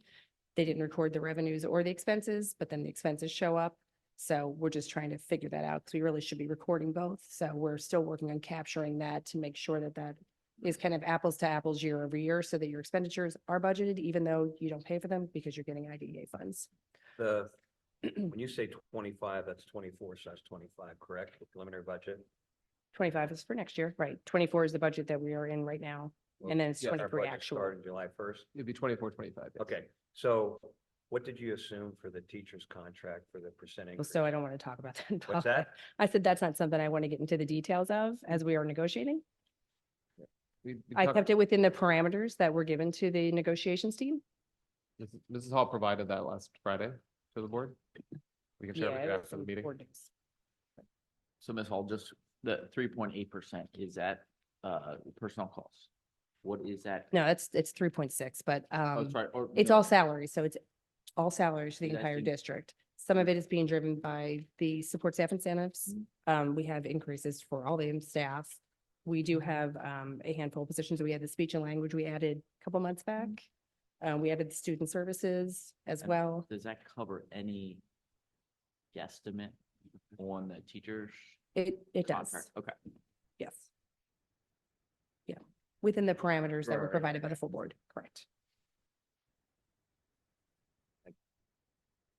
Move on. Just to give you an idea of where the funds go, you can sort of see it in the last chart. The Vast majority of our expenditures are in wages and benefits on our employees. Next. To just really next steps, this is our preliminary look. We're going to go back, review and refine. You know, we spent a good bit of time. We have about 6,000 lines of account codes and entries that we had to make sure we're all in here. So now we'll go back and refine and say, you know, what, if you're going to give us direction to put money in cap reserve, where are we going to cut it? These are the conversations we'll be having following this, depending on the direction that we get from the board. Obviously, we're always going to look to tighten up where we can and sharpen our pencils to not ask for 3% out of the gate, particularly knowing that we may have to look at building in millage for any kind of borrowing. So that's what we'll be working on over the next month. I'll bring, you know, some revisions back at the end of March, you know, to tell you where we are to date. The final budget presentation and tax recommendation discussion will be at the April 9th board meeting. And then we have some timelines that we have to follow in order to get these in on time. So the May 14th, we're going to adopt the resolution to display and advertise the final budget and then approve the final budget in June, just to keep within PD's timelines. And that's it. So what questions do you have? Anyone?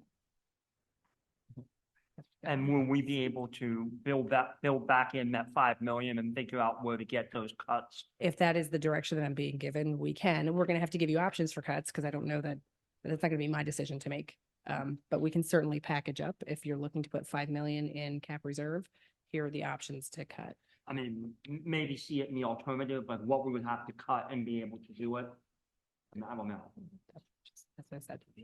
Yeah, I'm not in Oh, agreement sorry. with that 5 million. I'm just one board member. Because if we're gonna ultimately, but as we saw from the bond people, if we're gonna increase our taxes another 1 or 1.5% for 4 years, and on top of that, we're gonna put another 5 million away, I'm not in favor of that, and I don't think the taxpayers would appreciate that. Now you're putting the 5 million away in anticipation of that borrowing, and then that 5 million along with the rest of it then becomes a way to try to offset having a spike in the taxes. It really comes back So- around. And while that 5 million is there, you're also earning the interest on that. Right. And that allows you also, so when I call that free money that we didn't earn. So, I mean, I will agree to disagree on that, but I believe anytime we can put some aside, especially in this climate, it's important because it will eventually come back around and it will help to offset a spike in taxes during a project time. So you're saying, Mr. Wolgemuth, that if we do go with a big project and we're gonna increase our taxes 1 to 1.5% a year for 4 years, you're saying in those cases, continue to take the 5 million in cap reserve? No, I'm saying right now, before the project is when you're Okay. probably going to work to do that. And then you're going to try to use those savings to begin to offset those taxes a little bit or pay down some debt and or do some projects with cash, whichever direction you can go. And that's designed to help balance that out a little I bit. guess, Not necessarily designed to be something we just park there and don't use, but at the right time, you begin to use that. I guess I'd like to see 0, maybe 2.5 and 5 and see the impact. With 5 million? Yeah, 5 million, 2.5 million and 0, to see what that looks like in the budget. I You do do think those 3 cases. So the first piece, when you look at the current deficit of 2.5, add 5 million to that, then you're looking over an 8% tax. Or you can do 5 and 0. I can interpolate between the two. I don't But a mean to give you- question in terms of let's go back to the revenue for a second. So we historically, as a district, have flat funded state funding. And then, because we don't know what we're gonna get, and then at the end of the year, when our budget's passed, state budget's not, and then we find out later there's additional funds. We have, in this budget, flat funded state funding. Does the board want to have any increase there in state funding or keep that flat funded? Because that also impacts then how we work on this. I know I we- support the conservative flat funding. When you don't have guarantees on money, you don't count your chickens before they hatch. And I think we've done that in the past that way. I am not suggesting we put in additional dollars in there anticipating that we'll get them from the state. I think that's dangerous. What did Shapiro? And the ESSER funding should matter because the board consistently gave direction that we weren't gonna deal with the fiscal cliff and that we weren't using ESSER funds for any recurring expenses. So Except for support staff. Remember But it was those really clear about that, incentives. that if we were going to do it, you had to Yeah. keep doing them. And busing, yeah. What did I think I saw a slide earlier about What we were talking. Governor Shapiro. But this is what the board decided. Yeah. If, what did Governor Shapiro propose for Wait, can basic you go ed back? funding? Can you What go back? percent increase? What, if One his, point eight in 1.8 basic million. ed and 200,000 in special ed, so it was 2 million. so we get 2 million more. That's what he's proposing. That's not. So do we think we might get half that? We don't know. No No way to know. Since it's election year, they're probably not gonna drag it out Yeah. too much. I asked that question just from our standpoint so that we know where we're But working. it will hopefully. I guess flat funding makes sense. Yeah. Okay. There it is. It's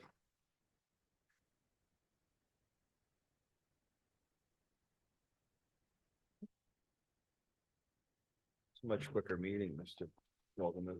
Anybody have any other questions? I do think it's important, and I speak as one board member, that we not only look at revenue, but that we're looking at efficiencies. We are very quick as school districts, and I'm not just speaking for Hempfield, to add things, add people, add programs, because it feels good and we love to do that. The practical matter is that that doesn't end well when it comes to budgets. So if there's things that are not necessary, not required, not needed, not adding what I call return for investment or ROI, return on investment, those are things that need to be looked at and brought forward to the board. We can't be the ones to say that these are things that could be let go, but I think we have to be okay with letting things go, and we're not very good at that. And so these are times when I think that has to be part of our discussion. So I would ask the administration to be willing to bring some things back to us that we're willing to consider letting go. I would agree on that. I think we need to put money for savings, and I would think that we need to not just raise taxes, to put money for savings. How can we cut things and still save? When we see that. And it may be something that doesn't give us a $5 million savings year one, but a lot of times these things are efficiencies that year over year pay dividends. And maybe it's an extra individual that retires that we don't need to replace, and doesn't affect our education. And when I talk about that, I mean, it could be somebody in any position. I don't know what that is, but anytime we have an open position in the healthcare arena, which is primarily funded through state and federal government, we do the same thing where we look at that position to say, is it necessary? Because we're being asked to do more with less. And so the philosophy needs to be the same when we look at the budget here. And we're entrusted with tax dollars, so we need to use those wisely. So I'm off my speech and we'll go on to the contracts. So the last part of this is the contracts. You're going to see that you have a number of contracts in front of you. Take a look at. I think there's 5. You just find them here.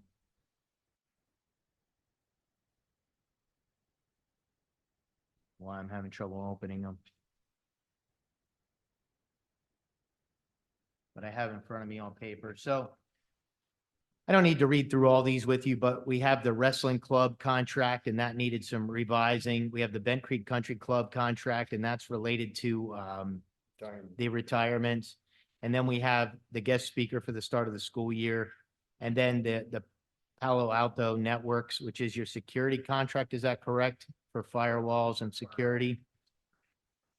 And then the Student Transportation of America contract, which is our busing contract. Correct, Karen? Do you want to elaborate on any of these at all? Or maybe the busing one? We could start with that one since I ended there. Derek. And then we'll work our way back through. Sure. So we engaged with STA, who is our current transportation provider, on a renewal contract. I shared some information in board news. There's a couple of things that drove up the cost for them. One is their bus depot went up significantly. 2, the cost of vehicles is up significantly, as anybody who's bought a car knows. And we're going to have how many new vehicles in year one, Derek? Year one, we're gonna get 18 new minis, 15 of those being propane, and then approximately 15 big buses. That's a significant investment in infrastructure. Correct. For us. So, and then just as a reminder, we talked about ESSER, there was 450,000 put into ESSER wages given to STA to increase bus driver pay rates. So that has to be folded in too. So while it's an increase in the contract, It's just really a loss of revenue. So ESSER aside, we were looking at about a 10.5% increase. If you don't count the ESSER, it's more like 23, but the ESSER is real money that we have been putting out for 2 years, 3 years? This is Two. this is the second Second year, year. yeah. Yeah. So any questions about the contract with STA? Does this include the shared services agreement with other districts? Not related, right? No, this is just the contract with Yeah. SDA for what the cost of their vehicles Yeah. are. So that has to be first before we could have Okay. agreements with Yeah. anybody else, because we need to know Okay, what the prices thank you. are. Do we have dollar values for all these contracts somewhere? You I have think it. it's in the summary You have sheet. it. Oh, okay, thank you.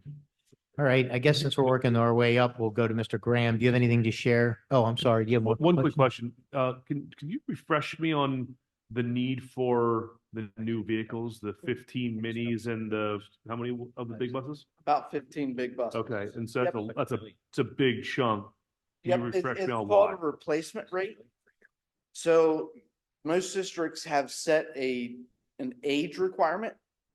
So an average age for us is 6 years old with a maximum age of, I believe, 10 years. So in that replacement cycle process, we got our whole fleet new.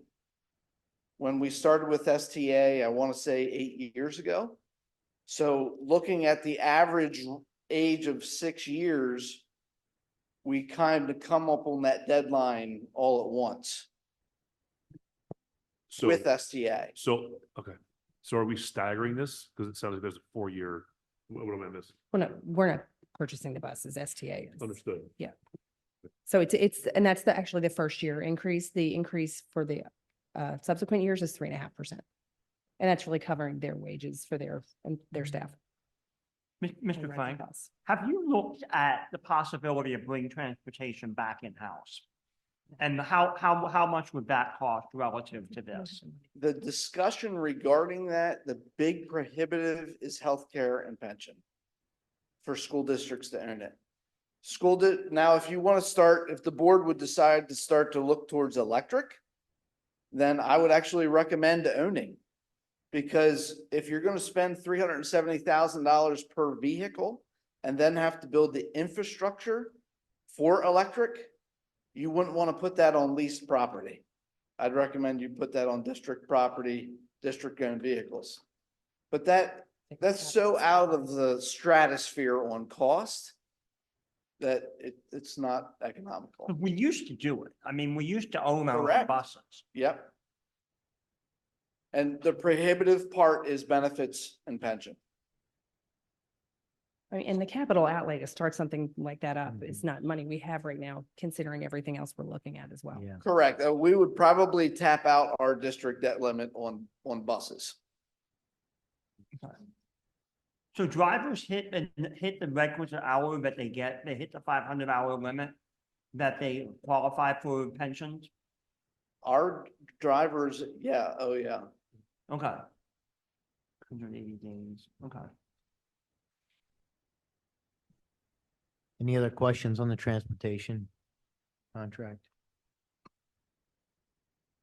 All right, hearing none, we'll just move right up from the bottom up. Mr. Graham, do you have any comments regarding the 108,000 plus for the? Not much beyond what I Technology. shared in board news. Our previous 3-year agreement came to an end. So we were looking at the costs for either doing 1 year, 3-year, or a 5-year renewal.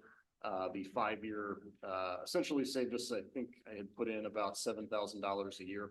And there is currently a promotion going on for the 5-year where we essentially get all of the hardware for free. Without getting too technical, this is kind of the center core of everything that we do from a network perspective, and without exaggerating, probably the most important piece of hardware in the entire district. So it kind of controls literally everything we do. Looking at the 5-year option, like I said, we're saving quite a bit over what we would be doing 1-year renewals, and there's obviously the hardware costs thrown in there as well.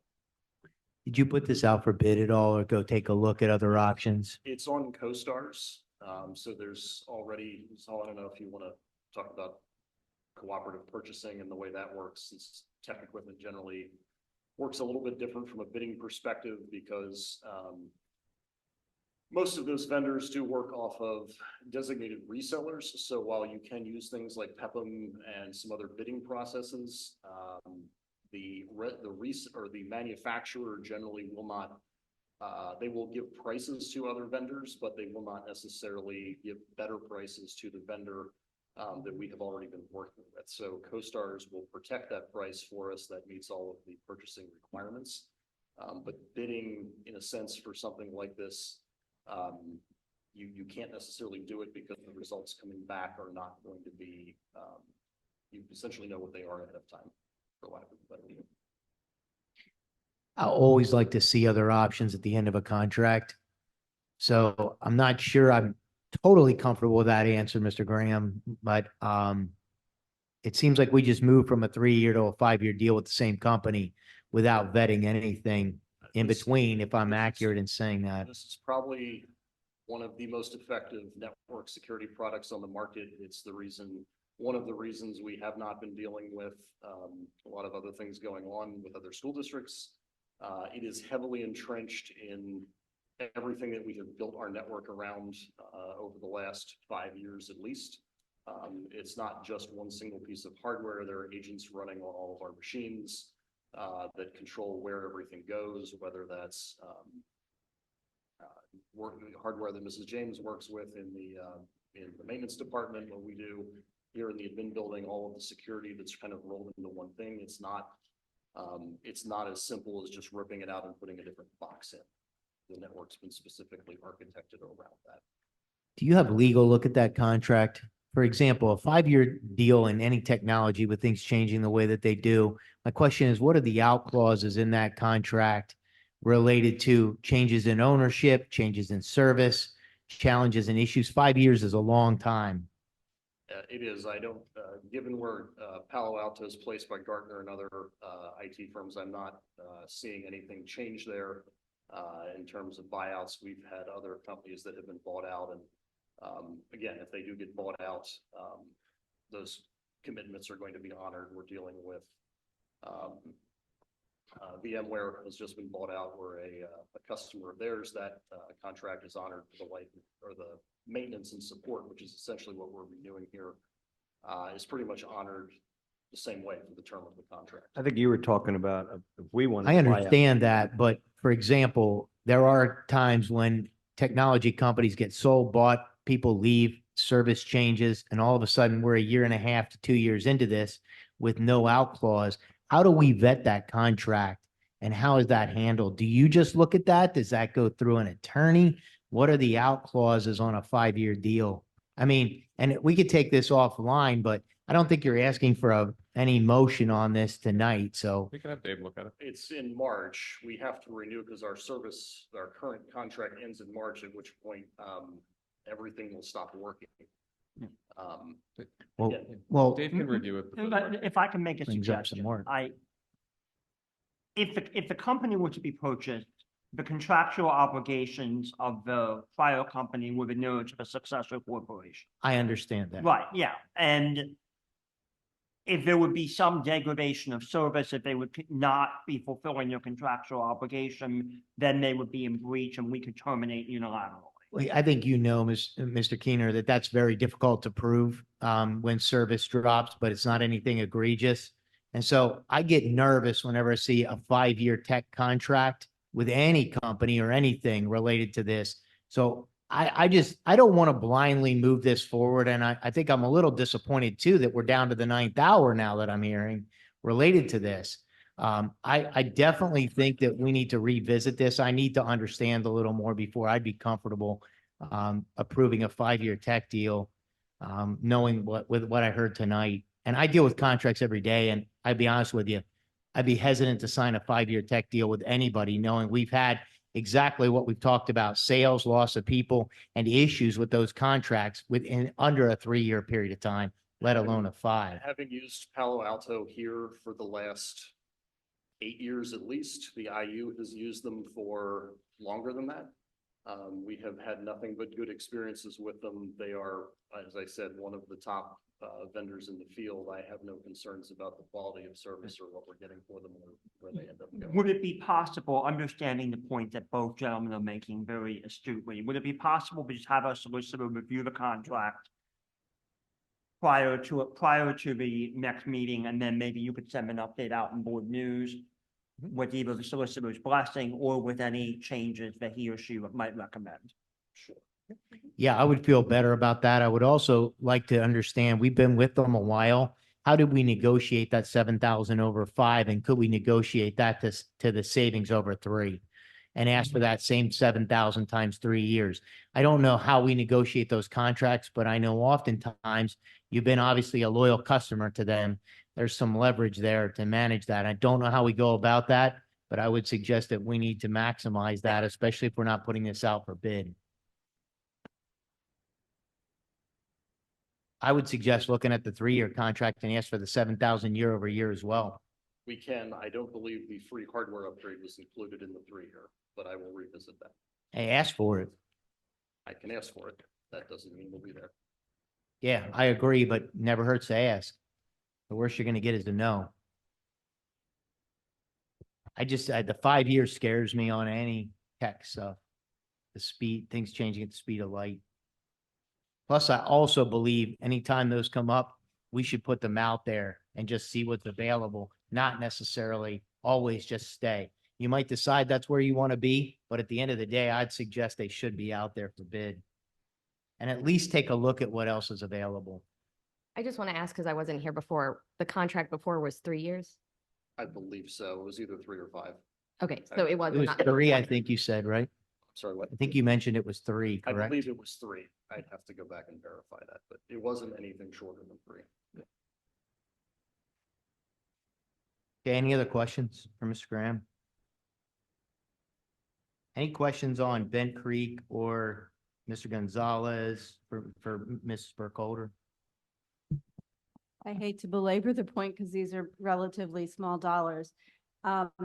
Is Mr. Gonzalez is the same speaker that the student council had hired?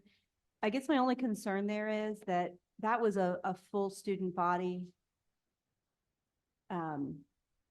All of the student body was there for that. So therefore, all of the staff heard him as well at the high school level.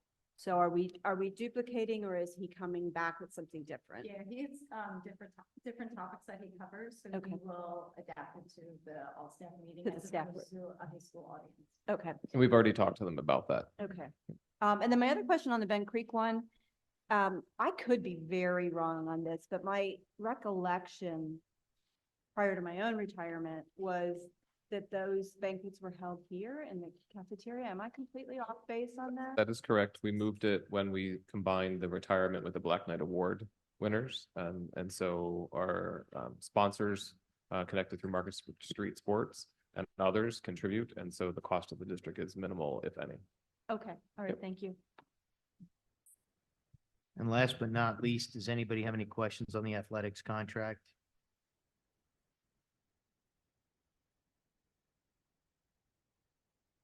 All right, hearing none. I don't have anything else and we can adjourn unless anybody has any new business. And then you'll see your schedule of upcoming events and meetings. All right. Do we need a motion to adjourn? So moved. Second. All right, thank you. It's been,